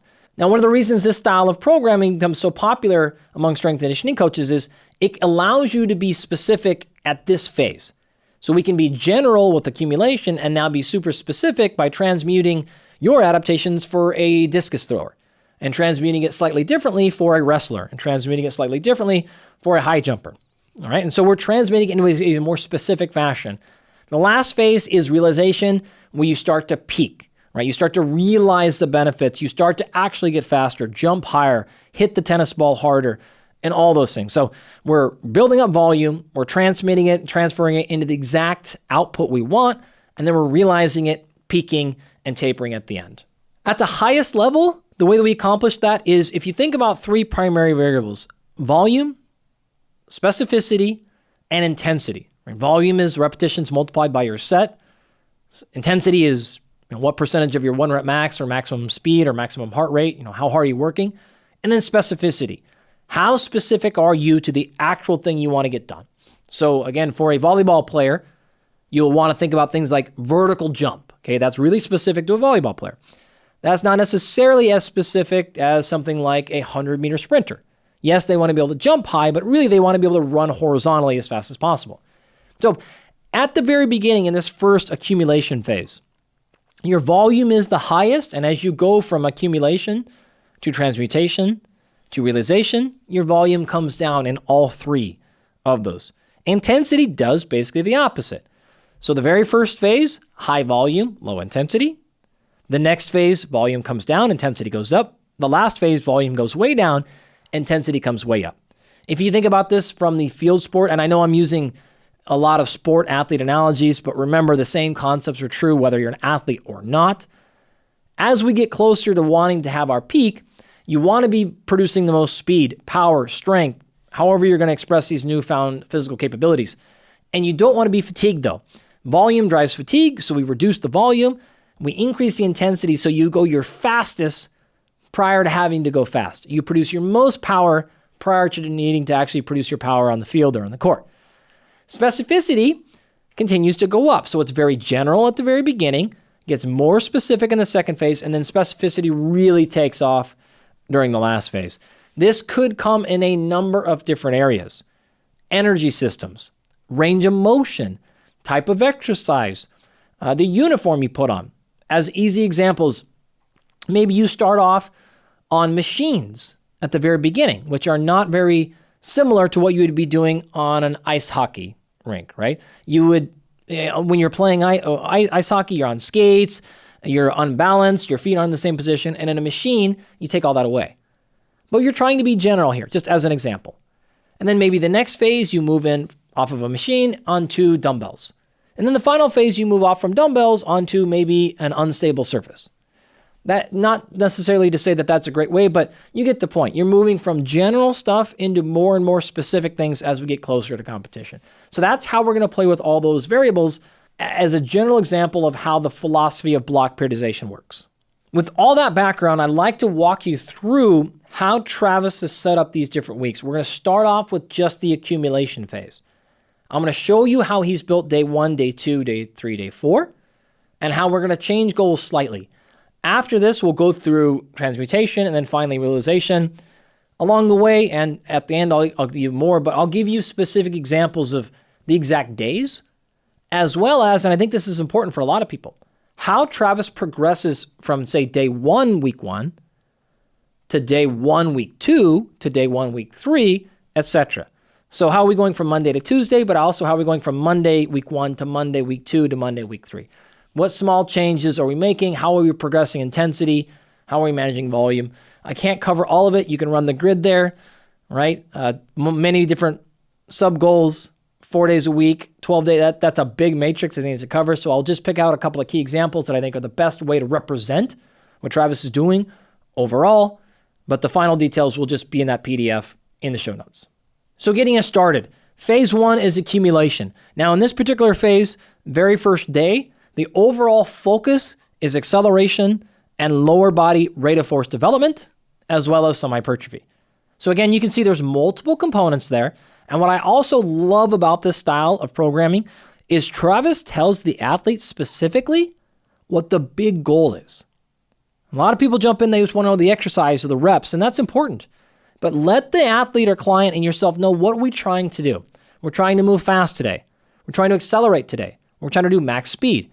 We're trying to do a little bit of this. It's incredibly effective to let them know because when questions pop up, they run short on time. The exercise isn't available. Maybe something's hurt. If they're just following the program, they may not necessarily know what to say. Okay, you know what? The primary goal today was, in this particular case, acceleration. So while I don't have this piece of equipment, I know a good substitute is anything I can do where I can still accelerate. Something that blocks my acceleration but is maybe good for strength wouldn't be a great switch out here because I know I'm trying to go after acceleration. If that piece is gone and they're just seeing a speed movement, they don't necessarily know what you're trying to get at, and so they can't necessarily make changes. So I love the fact that we're telling them what's the outcome goal we're after, and in this particular case, you got 3 of them. On this particular day, he's got 4 subcomponents. Now, I probably should have said this at the beginning, but every single day, no matter what phase or what week we're in, there's always an extremely long, high-quality dynamic warm-up, right? So I'll go through one example of that, but just plant that in your head as that is incredibly important to this process, especially because we're going to start these workouts asking you to go as fast as possible We need to make sure your neurological system, your muscular system, and mentally, you're ready to actually move fast. So there are long and very specific warm-ups, and these warm-ups do differ from day to day based on the movement patterns needed in that day. As a quick example, if you're going to be sprinting more that day, there's probably going to be more of a focus on making sure the hamstrings and the calves and the feet are really warmed up. If there is maybe some speed work, but maybe a large focus on strength, then the hips are going to be nice and opened up and the back are going to be activated. And we want all those things for everything, but you see the point where we're just emphasizing something slightly more or less based on what we know we're going to ask them to do in a few more minutes. And so, going back to it, we've got the 4 components for this particular day: dynamic warm-up, and then it's going to be acceleration. In this particular case, it's going to be sprinting acceleration. Second component is power or power development. The third is what's going to be kind of combined together as strength, hypertrophy, and rotational power. And then the fourth is knee health for speed. Now in that, Travis is specifically saying, when we start going fast, I know knee injuries tend to pop up. And so we're going to go ahead of that, call this prehabilitation if you'd like, and we're going to start working on knee health in a specific way where the knee can start to brace high movement and control so that when we get into knee speed stuff later, our knees are actually nice and healthy. Day 2 is a little bit of a different overall focus. Now it is athlete-specific hypertrophy, meaning maybe one athlete needs more size in their quad, another needs more in their glutes or hamstrings or wherever it may be. So it's different amounts of hypertrophy work specific to the athlete, as well as change of direction. What Travis is also doing here, as you notice, and you'll see when we get to the exercises, you're going to be working full body every day. But by changing the emphasis slightly, so we're not doing hypertrophy necessarily every day. We're not necessarily doing agility, or we do agility one day or change of direction and then full sprinting the next day. So we have enough variation in our movement where we're still working the same muscles, but we're asking the joint and the movement patterns to be so different. Our likelihood of overuse, just general strain, goes down pretty low. And so we can allow us to do more stuff more frequently at a higher intensity by having variations in the movement patterns. So overall emphasis again for the day, athlete-specific hypertrophy, as well as change of direction. 4 subcomponents within that. We've got our dynamic warm-up, of course, rotation, and change of direction to start off with. Then we go into posture supporting strength. You can probably imagine what that type of stuff is. Third component is strength for high velocity force. If you dive into this world deeply, which we're not going to have time to get into today, force is not just one thing. Power is not just one thing. Velocity is not just one thing. There's a spectrum within that. And so Travis is at the level, and this program is designed to be at a level where we're actually going to be nitpicking different areas of that force curve, different areas of the velocity curve, and then different areas of the force velocity curve on top of that. I told you it can get very, very, very advanced and complicated. And I wouldn't say that this program is overly complicated, but it is very well thought through to make sure we're hitting all components of speed, agility, acceleration, peak velocity, etc. So that's what he means when he says strength for high velocity force. So this is a little bit of force, but at a high velocity. Okay. Fourth and final component for that day is hypertrophy for symmetry. So this would simply be looking at, again, is your anterior side much larger than your posterior side. So the front, maybe your front shoulder is much bigger than your posterior deltoid. So we would then do hypertrophy to clean up that asymmetry. Maybe your right side's bigger than your left side, or whatever the case may be. So nice little component there. Again, as clear examples, that hypertrophy for symmetry, as we'll see in a second, might be a couple of sets of one exercise. But the majority of our day, we're going to be spent on part 1, which is our rotation, change of direction. So we can do small amounts of everything here to not still really make this an incredibly high volume, fatiguing, or even really that long of a workout. Day 3 is an athletic speed development as well as a lower high velocity strength day. Now I know that's a little bit wordy, but it'll actually make sense when you see the program. 4 components here, going to be our pure speed stuff at the very beginning, then power, then strength for high velocity force production, and then finally back to knee health for speed. So we've gotten that in twice already in our week. 4th and final day is maximum speed and upper high velocity strength, so upper body high velocity strength. Do speed right out the beginning to get us going there. We'll work on concurrent power, which is a different style of power, athletic strength, and then finally transmutation using a giant set for our upper body development. This is hypertrophy kind of for the upper body, but we're going to be transmuting a little bit into the next phase already.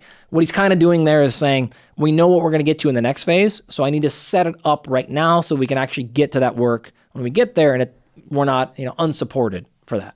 So that's the overlay of that first phase. Before we go on to transmutation, let's go over some examples right now.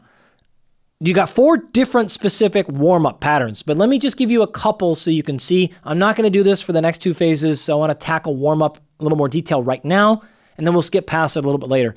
But just want to give you some exact repetitions and exercises to help you understand. So remember, what we're talking about here is day 1.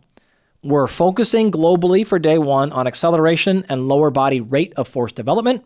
So not only developing high force production, but doing it as fast as possible, as well as hypertrophy. Okay, the dynamic warm-up for that day is going to focus on getting actually warmed up for the rest of the workout, as well as laying the groundwork for acceleration. So all that context, this is what we're working on. Starting off with something like a walking lunges for 10 repetitions. That's it, 10 reps of a walking lunge, 1 set. Then we're going to go to unilateral standing hip abduction. So you can imagine standing up and raising your leg out and away from you. So adduction, adduction is like add, where you bring your leg back to the midline, you're adding to the midline.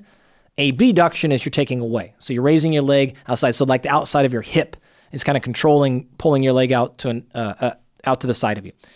And you do that for 8 repetitions. Then you move on to a side lunge for another 8 repetitions. Then a quadruped, so on your hands and knees position, and you're going to do some hip mobilization, working on the anterior and posterior side for about 30 seconds. Then moving into intentional hip internal rotation, so kind of like a fire hydrants and hip circles, if you will, moving that stuff around. And you're going to do 30 seconds for a couple of repetitions of 30, take a small break and do another one. Again, really what you're seeing here is emphasizing the lower body.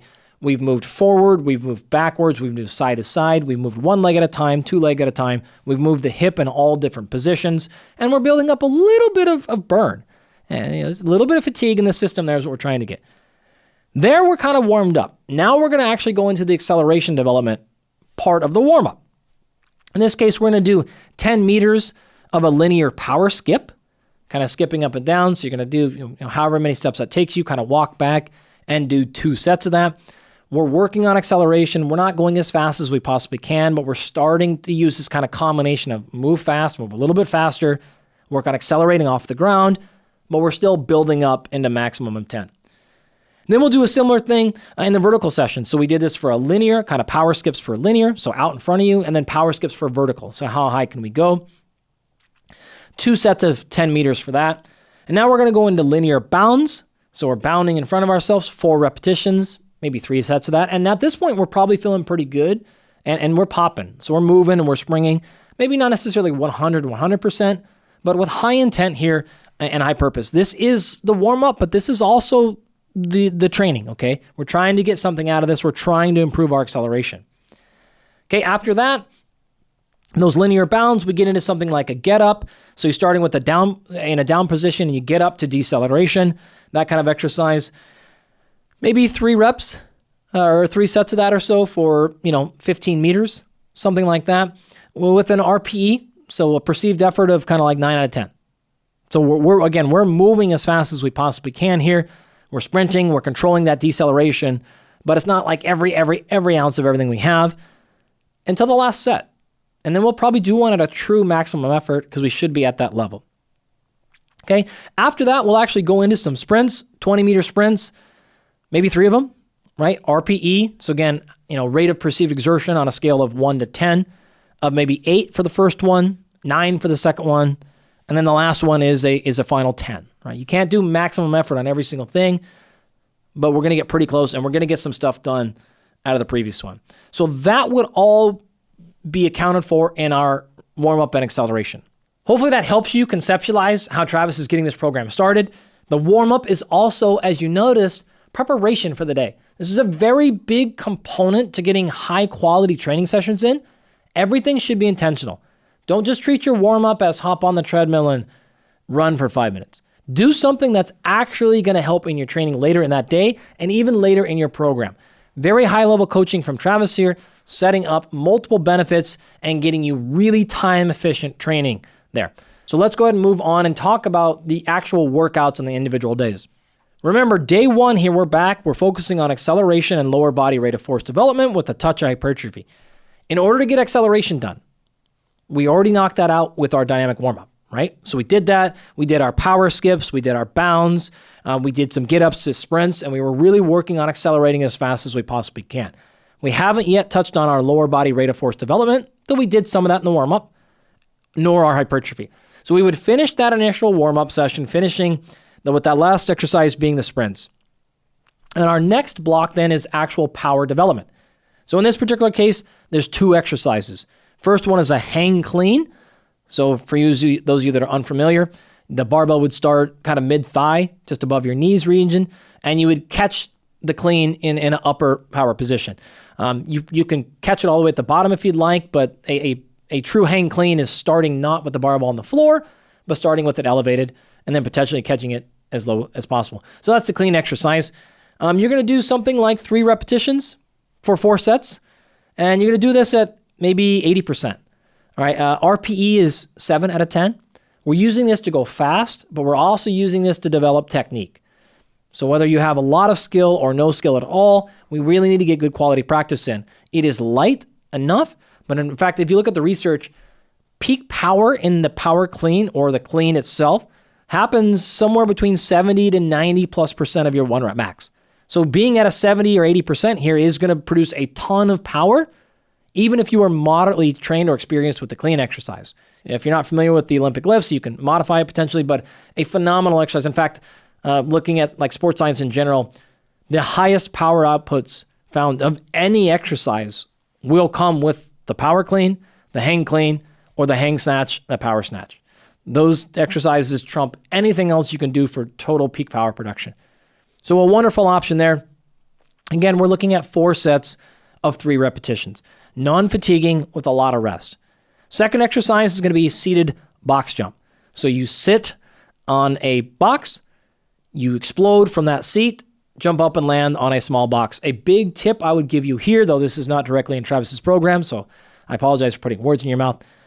Typically, you want to set that box that you're landing on to be much smaller than you think. This is not a game of who can jump on the highest box. We're trying to develop power, and we need to do it in a way where we can actually complete high quality and use a lot of technique with our jumping. And really, we're trying to make ourselves better when we're in our sport. And so putting a really high box up there, we're in fear for our life, or worst case, we're actually slipping, smashing our shin against the box. Now we have to take some time off of training or go through a bunch of pain, is not the goal here.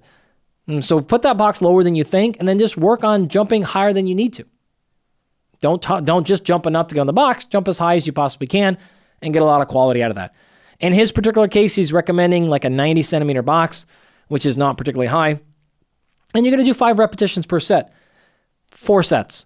If you wanted to probably superset these things, you could. So you could clean, do the jump, come back and clean, do the jump. But you could do them separately as well. Once we finish those 2 exercises and we've completed our power development, we're going to go on to our strength, hypertrophy, and rotational power. A couple of different exercises here. We're going to do a barbell back squat, as well as a medicine ball perpendicular throw from a kneeling position, okay? Now, with the barbell back squat, we're going to be doing 10 repetitions. We're going to do 4 sets of that. And we're looking at a combination of kind of, 60% 1 rep max, plus or minus. So we don't want this to feel like what we did in the hypertrophy workout. I don't want you to be completely exhausted taking this all the way to the end. We're just trying to stimulate a little bit of hypertrophy, but we're not trying to maximize it. We're not trying to get complete muscular failure. In fact, in this particular case, he puts a restriction on barbell velocity. So no lower than 0.73 meters per second. The way that this works is there are various devices. I know Travis uses a particular piece of equipment called a Gym Aware, where it attaches to your barbell, and every single repetition, it tells you the velocity that you've achieved. And so what he's saying here is we want hypertrophy, but we don't want to lose context if this is still speed development and power development. So if you go too slow, we're stopping you. So you have to still be able to go fast enough. In this particular case, no less than 0.73 meters per second. Maybe a little bit lower, but not much more than that. If you're going way faster than that, then we probably don't have enough load on the barbell. So he's controlling the situation, the repetition range, as well as the load by controlling the speed. So it's a nice blend there of kind of going after multiple things. He's also saying, we're going to shut the rest interval down just a little bit. We're going to go to a minute and a half here. So a little more fatigue, a little more buildup, but not all the way to the end either. Now, as I said, you're also going to combine this with that rotational power. So you're going to use a 4 or 5 kilogram ball from that kneeling position. You're going to rotate and slam it as hard as you can. 4 or 6 repetitions per set, 4 sets total. And you'll rest a little bit more, maybe 2 minutes between all those because we're trying to develop power, so a little bit more rest. The last part of the day is now our knee health for speed. And we're going to have 3 components of this. First is going to be a single leg squat with a counterbalance, really making sure we can control our foot, knee, and hip position, as well as our upper body and our torso's alignment. So not rotating left or right or off center, making sure our hips and pelvis stay in alignment while our feet and knee and toe overall are going in the right direction. So we're going to do that. You're probably looking at, again, 6 repetitions per set, per leg. 4 total sets, and we want that to be at like 85% difficulty. This would be hard to program as a percentage of your 1 rep max, because who knows what their 1 rep max single leg squat is? I don't. You can't probably program this by your velocity either, because you're not trying to go fast or slow. RPE would work here, but he's also just saying, hey, work pretty hard, but don't smoke yourself. We want to stimulate, we don't want to annihilate. Okay, we call that 85%. Yeah, some people will misjudge what that means a little bit, but we're getting pretty close here to what we're trying to do. And we'll do a minute rest interval. Another exercise we're going to do here is a Nordic curl. These are fantastic, one of my favorite exercises ever, and one of the quickest ways to get yourself into an internet fight is to talk about your position on the Nordic curls. It is a beautiful exercise, but 8 repetitions, maybe 3 sets here. Now, your chances of getting very sore hamstrings are high, and so he's keeping the load a lot lower here by doing 3 sets instead of 4, where the previous exercise is going to be very quad dominant, and your quads typically handle that very well. Wants to make sure you don't blow your hamstrings out too much because we're going to do more stuff tomorrow. And so 85% here, RPE, again, kind of 8 out of 10 with that 1 minute rest. Then our last exercise is going to be ankle strengthening exercises, maybe 3 sets of 8, and really rounding ourselves out and keeping our knee in the healthiest position possible. Now, every week, we're going to progress this day 1 a little bit. And I want to just hit the highlights of how we would go about that. Remember, we're just in the first phase, and so our progression strategy for our transmutation and realization phase will be a little bit different. But really, you have a lot of options.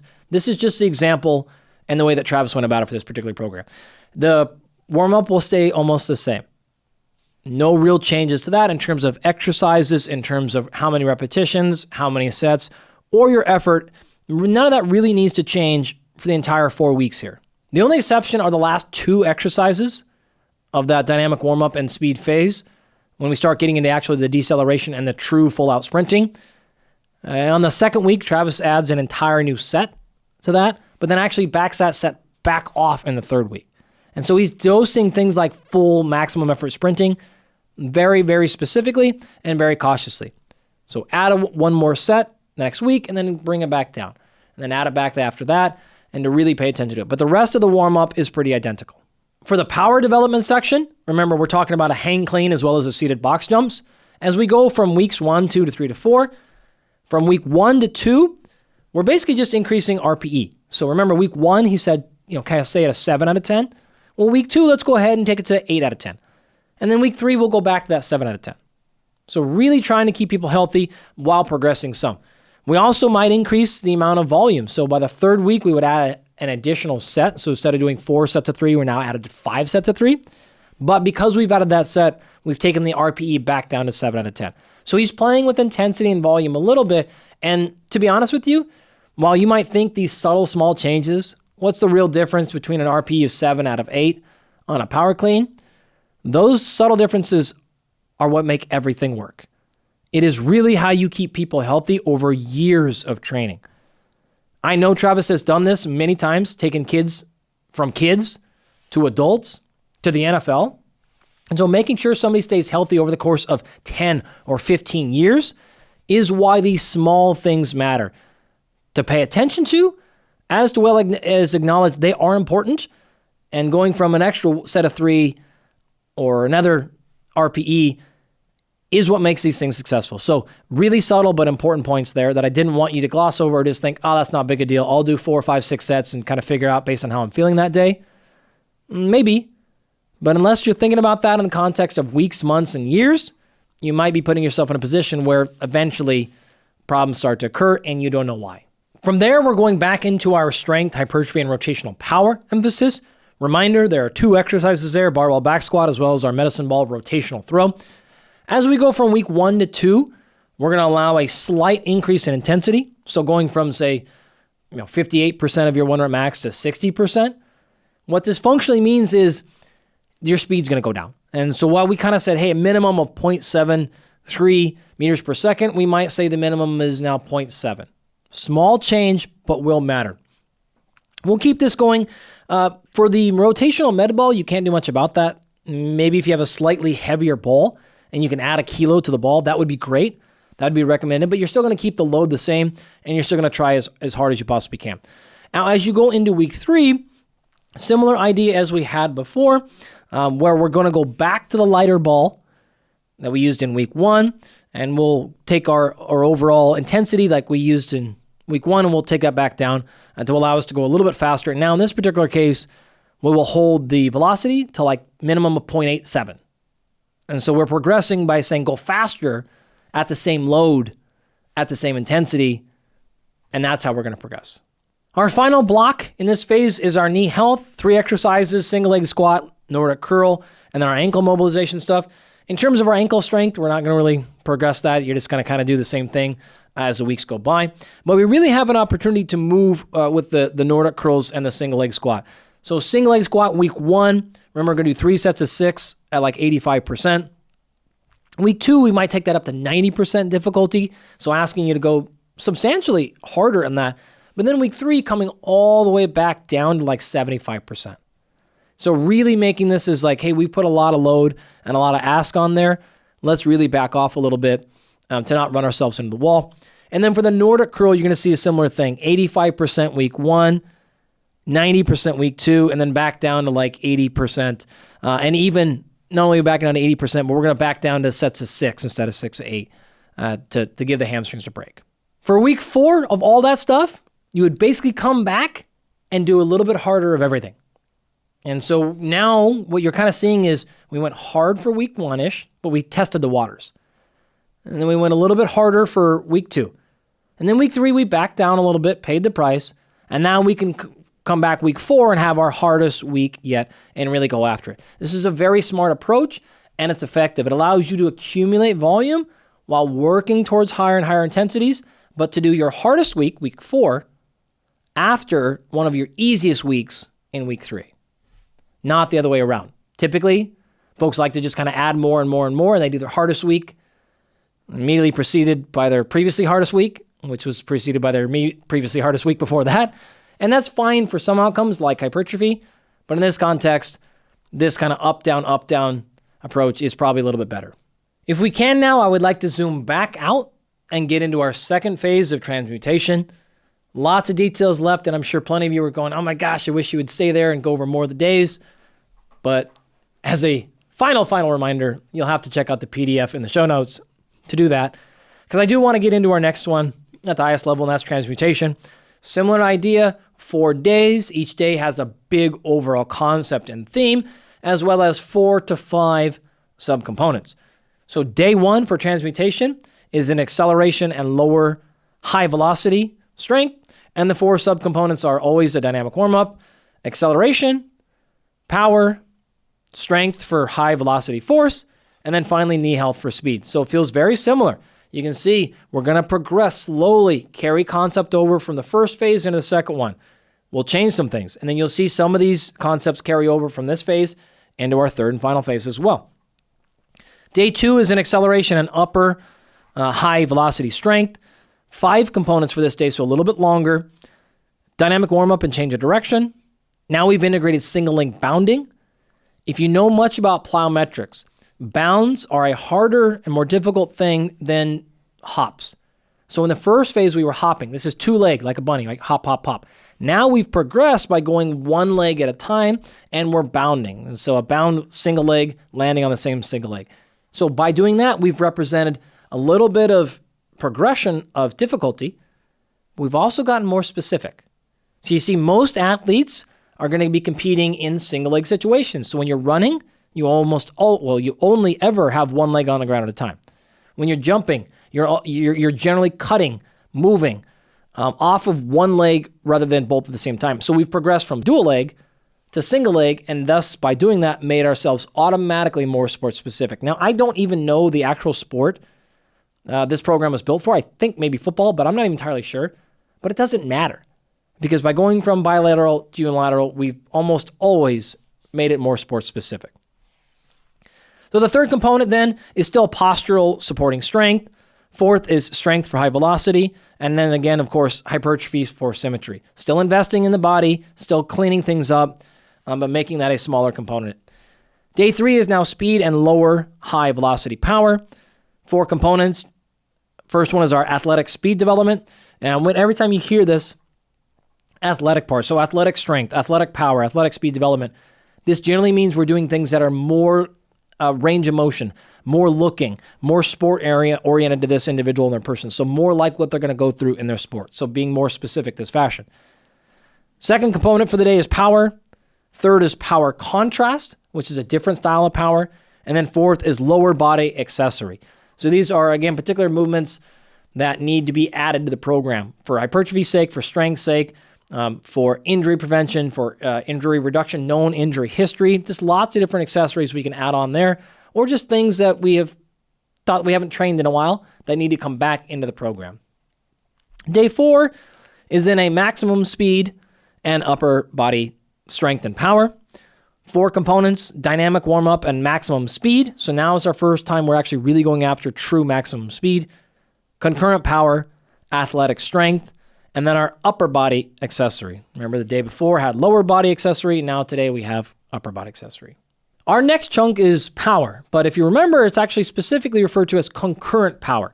And so Travis uses a little technique that we call waving, and there's some other ways to think about this in terms of contrast, but he's going to do 5 different sets, and he's going to wave the repetitions and the intensity per set, right? So in this particular case, set 1 is 3 repetitions at 80% of your 1 rep max. Set 2 is 2 repetitions at 85%. So 1 less rep, but a little bit heavier. And then back to 3 reps at 80%, and then 2 reps at 85%. And so you can see we went up and load, down and load, up and down and load. This helps you develop power over a higher area of that force velocity curve. It allows you to also go heavier, but not get as fatigued, because when you went heavier, you did 1 less rep. And then we finish it with a final set of 1 repetition at 90%. So it allows us to really go high. If you were to go back to how I opened up and I talked about the Prilipin chart, you'll see Travis is also taking advantage of that, making sure he's not doing too many total repetitions across the week at more than 90%, at more than 80%. There are general standards we have there, and so he's really counting every single repetition to make sure we stay within that total range. Now, outside of that, the second exercise here is a banded rotational chop. 5 sets of 5 at 65% difficulty. Again, this is with a band or maybe a cable or row. Hard to do velocity here, hard to do kind of RPE really, outside of just saying, hey, give me like 85% difficulty. By 85, it's still 100% effort and intent. That is critical for power development. In fact, I've talked about this before, but there is research showing that intent alone, even when you actually move the same speed, but intending to move faster, will result in more gains in strength and speed than when you actually still move the same speed but didn't try to move any faster. So really, really important that you're trying to move as hard as possible, but it should be about 65% because we're trying to develop power, so it should be light and fast, but not too light. Too light is speed. We need to have a little bit of a load here, and 65% is a good number for this particular exercise. So that is our concurrent power. Now we're into what Travis calls athletic strength. Got a couple of exercises here. The first is a close grip bench press, as well as a med ball punch and drop step. For the close grip bench press, we're doing 4 sets of 3 repetitions, and we're going to be kind of in this 80 percent when we're at max range or so. And he's going to come back to our velocity. So this is going to be in the neighborhood of like 0.4 meters per second. And it kind of differs. Honestly, every set's a little bit specific right here. But we're trying to work on different components. For our med ball punch, 5 kilo ball or so for 3 sets of 6, something like that. And so, again, transferring our strength kind of into our athletic development, and he's combining that bench press with the medicine ball throw to try to take the strength, combine it with the power, ideally thinking that'll transfer a little bit better into actual sport. Our last component for this particular day is our upper body accessory. In this example, we're going to use an overhead press with a standing barbell. We're going to do 3 sets of 3 for the most part, kind of in that same 80% or so at a specific velocity load, something like 0.4, 0.5 meters per second as a minimum. He's going to combine this with pull-ups, same thing, kind of 3 sets for speed with some load. And then finally, TRX banded pulls for 12 repetitions. So a little bit of stuff going on there. Accessory work to try to develop some specific adaptation, in this case in the upper body, and as well as providing us overall balance. To finish us off now, we'll go into our last big phase of realization. Day 1, big focus is acceleration and lower high velocity strength. 5 components here. We're going to go after acceleration and realization. Then we're going to go into acceleration and potentiation peak. 3rd is power. 4th is strength for high velocity force. And then 5 is knee health for speed. Day 2 is our speed and upper high velocity strength. We've got 4 components today to deal with. Our athletic speed, number 1. Our posture and supporting strength, number 2. Strength for high velocity, number 3. And then hypertrophy for symmetry, number 4. Day 3 is a change of direction and lower high velocity power. First component is change of direction. 2nd is power. 3rd is power contrast. And then 4th is lower body accessory. Day 4 is our final day, really, and this is going to end with a maximum speed and upper high velocity power. Our 4 particular components are linear speed, athletic power, upper body strength, and upper body accessory. I should note, before I get into the examples here, this last week of this last phase would be a taper. And so we would get into backing off and peaking there. So wanted to make sure we note that as you look at the program and you're seeing the progression throughout this last phase, it's intended to start the season or compete or whatever we're going to be do at the end of the last day in this last and final phase. Sticking with our theme and going through just day 1 and getting through the warm-up, we're looking at trying to develop acceleration and realization. Reminder, realization just really means taking the previous 8+ weeks of training and realizing it on the field, on the court, on the pitch, in the arena as actual movement in whatever sport you're in, right? So this would be different. The exercises would absolutely be different depending on your sport. So this is just the one example we've got to go off. Walking lunges for a warm-up, side lunge warm-ups, forward lunge, elbow to instep to get us going. Hip mobilization and a half kneeling and elbow instep to really open up the adductors, get them moving. Hip internal rotation. We've now added a heel to glute and inverted hamstring movement, power skips, pillar skips, 10-yard power skips plus a 10-yard sprint. Really it's starting to move.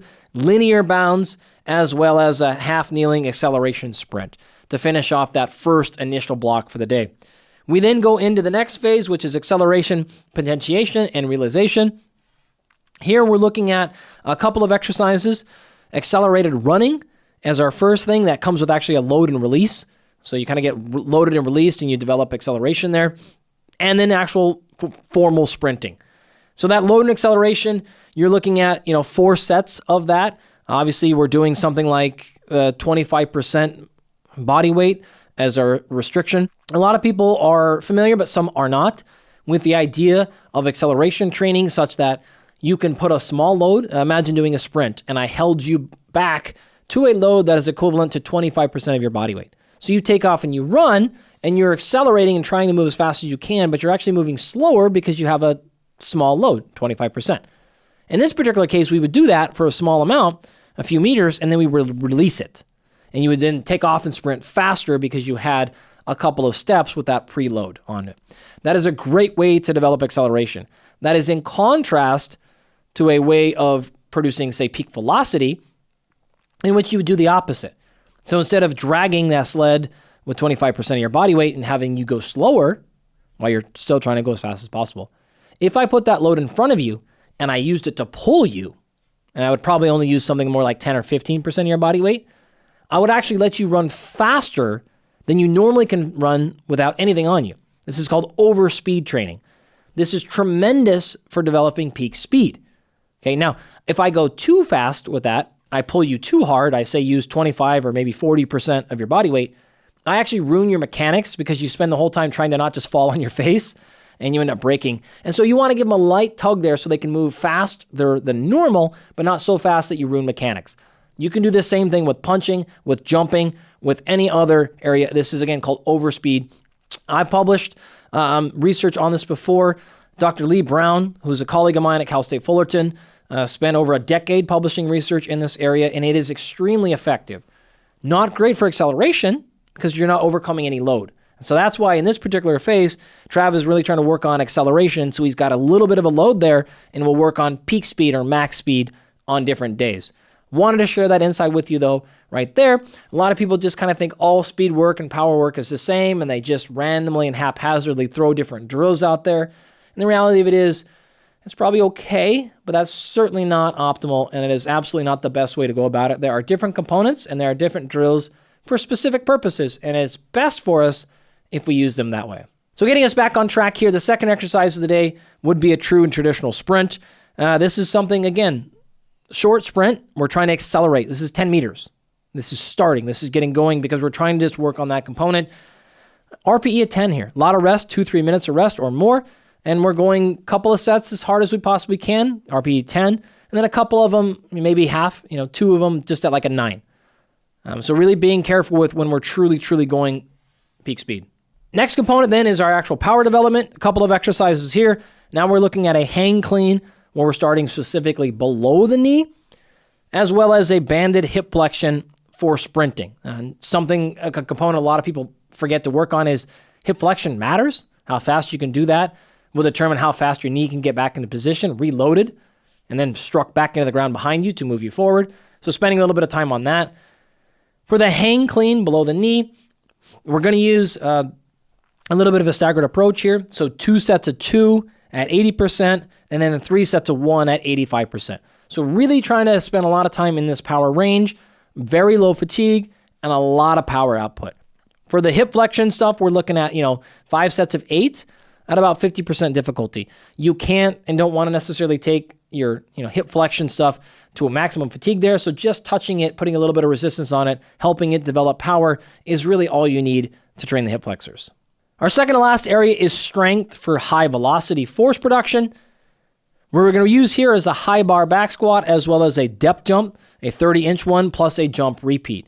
So for our back squat, we're talking 5 sets of 3, kind of at a range of like 78, 80% or so of our 1 rep max.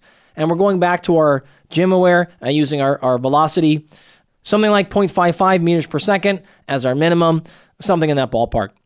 For our depth jump and our rebound, we're doing probably 5 sets of 4 repetitions, and we're trying to jump as high as we really possibly can, and particularly emphasizing that rebound, highest quality possible here. Our final category here is our knee health for speed. A couple of exercises. RDL from a deficit with bands is our very first one, so really getting extensive amount of work in the posterior knee range to keep that nice and healthy. 4 sets of 5 at 85%. Want to be careful of, again, not putting the back or the hamstrings in a lot of fatigue, but really also training them with 1.5 minutes of rest. Going to finish that also with some single leg squats in a goblet position, so holding a kettlebell or dumbbell in the front. 4 sets of 6 here at also 85% with a minute rest. Now I know that was a lot to handle if you're just listening or even watching without seeing the program in front of you, but hopefully there was a lot you could glean and gain from that. If you want to follow the program exactly as it is, that's great. If you're thinking that was too advanced for me, too complicated, I don't have access to all those things, or I want to be stronger, but maybe you don't want to be an athlete, feel free to make modifications with this program. The concepts will be true though, right? We need to do all the things I talked about at the beginning, like progressive overload, training multiple planes, work speed and power and acceleration and all these different components if you're trying to get those well-rounded adaptations. So hopefully you took something out of this, no matter what your situation and scenario is. I chose this intentionally for a couple of reasons. One, I know it works. I've used this and very similar approaches countless times with my athletes. I've used it personally in my training for many, many years. In addition, Travis himself is an extremely credentialed coach. He has had a ton of success. He knows what he's doing. And then finally, it is sometimes nice to talk about what are the best in the world doing. What are these advanced ones? You'll see if this is your first episode or if this is your many episodes into this series, I like to do both aspects. I like to talk about what can the everyday person do, and then what are the best in the world doing. And I think that makes us all better by seeing what both ends of those spectrum look like. So if I lost you a little bit in this program, I do apologize, but I think it was actually for your benefit. And maybe I didn't. Maybe you're thirsting for more. That's exactly what you're looking for, and you wanted me to go deeper. In either case, just let us know. I would love to know what all of you want to know more of. But I really do like this approach of going both ends of the spectrum. Want to reiterate a couple of things before we finish. Just because the program is more complicated doesn't make it any more effective per se. On the same token, you may have a lot of experience or even a moderate amount of experience and be thinking to yourself, that actually wasn't that complicated. Once you get into it more, you'll realize it wasn't actually. It is pretty straightforward. When I look at it, I was able to pick it apart pretty quickly. And so as you go on, or if you're listening to this and you are advanced, I hope I didn't insult your intelligence and to make this sound more complicated than it really is, because it was really not that much. It is very smart, it is thought through, and it is detailed, which may then be more complicated than you're used to. But this is what it looks like to be a high-level strength and conditioning coach for performance-based athletes. I'm saying that to acknowledge many things here, but one of it is the fact that if you're going out to, say, hire a strength coach, there's a difference. Right? So high-quality coaches really think through every aspect. I tried to pull this out in my conversation and discussion of this, but what I mean is how like a couple of percentage points per week matter. A couple of seconds matter. The order you do things in, the various components of speed, how we're progressing, something as simple as our first warm-up exercise over 12 weeks. A really high-quality coach is paying attention to every single one of those details. So if you are out there looking and you're paying attention to the coach you've hired, or you're interviewing another one for your kid or yourself in your training, they should have this level of quality. And if they don't, it doesn't mean it has to be this complicated. But if it hasn't been this judiciously thought through, maybe consider another candidate for that position. Because your best service, your best progress, and your best benefit will have this kind of care and thought and diligence placed into your programming. If you're still here with us at this point in the program, I thank you. We covered a lot of ground today, and I really wanted to do an episode like this because we've had so many people over the years just say, will you take me through a program? I know it's not perfect for me. I know it hasn't been contextualized. I know. But just give me something to marinate on and so I can see exact examples. So hopefully we accomplished that goal. I know it wasn't specific and applicable to everybody in all your contexts, but I really want to do it for those reasons. Let me give you some starting place. Anyone who's ever written everything or created music, built something from scratch, you all know day one is the hardest. So it's way easier if you have a model to work off of, even if you throw that entire model away, than it is to just sit down on your computer and go, okay, day one, squats. Okay, it's really hard to write a program like that, create a story or music, design a house, if you're literally opening the computer up and you got a blank Word document in front of you. So by using this as a model, hopefully I've made your life a little bit easier. I've inspired you, maybe brought some creativity into your programming, maybe gave you things to think about that you hadn't considered before, and also let you know sometimes if you want to just go very simple and straightforward, do the same exercise a couple times a week, that's fine too. It clearly can work in either case. We walked you through as many of the concepts as I could in training for hypertrophy, as well as training for strength and power. I picked examples, one that was a little more straightforward, one that was a little more complicated. I picked examples of programs that were done, in my view, in my experience, that have been supported by the scientific evidence in well-trained people. Most people are aware, but if you're not, there's a thing in the sports science and training community called the newbie gains, which is a little bit of a joke, but it is actually scientifically true such that people early in their physical training tend to benefit from everything. And so almost regardless of what training program I put you on, people will get stronger, gain endurance, lose fat, get more powerful. And so that's not really telling us, is the program great? It's just simply telling you that person has a low training age or low experience. So when I intentionally picked this program, I did ones that I know work and people that are very well trained to highlight the fact that this, if it still works in these people, it's going to work in all of you. Sometimes you can be confused by programs that look like they work because we took somebody, again, who's untrained or has been many months or years since they've done any training, and so everything looks like it works. These work in a variety of people. These worked in men and women. They've worked in different athletes and sports. And so I really have a lot of confidence and support of these styles of training. One more time to reiterate, they are not the only ways to go about it. Block periodization, as an example, is effective, but there are plenty of other styles of periodization. There's exercise choices, there's philosophies, there's progression approaches. Travis himself uses different ones in different contexts. So lots of options out there. I hope this inspired you to go learn more of them. And for those of you that maybe that's not your passion, you have a couple of examples to work and develop your own training programs out of, or if you really want, you can simply take these ones as given, try them out on yourself, and then see what happens. Hopefully you enjoyed this entire thing. I had a lot of fun and appreciate the time and attention. Thank you for joining for today's episode. Our goal is to share exciting scientific insight that helps you perform at your absolute best. If the show resonates with you and you want to help ensure this information remains free and accessible to anyone in the world, there are a few ways that you can support. First, you can subscribe to the show on YouTube, Spotify, and Apple. And on Apple and Spotify, you can leave up to a 5-star review. Given that we're a new podcast, subscribing and leaving a review really does help us a lot. Second, please check out our sponsors. The show would not exist without them, and they really are exceptional products and services. And then finally, you can share today's episode with a friend who you think would enjoy it. If you have any content questions or suggestions, please put those in the comments section on YouTube. I really do try to read these and see what you have to say. I use my Instagram and Twitter also exclusively for scientific communication. So those are great places to follow along for more learning. My handle is Dr. Andy Galpin on both platforms. Thank you for listening. And never forget, in the famous words of Bill Bowerman, if you have a body, you're an athlete.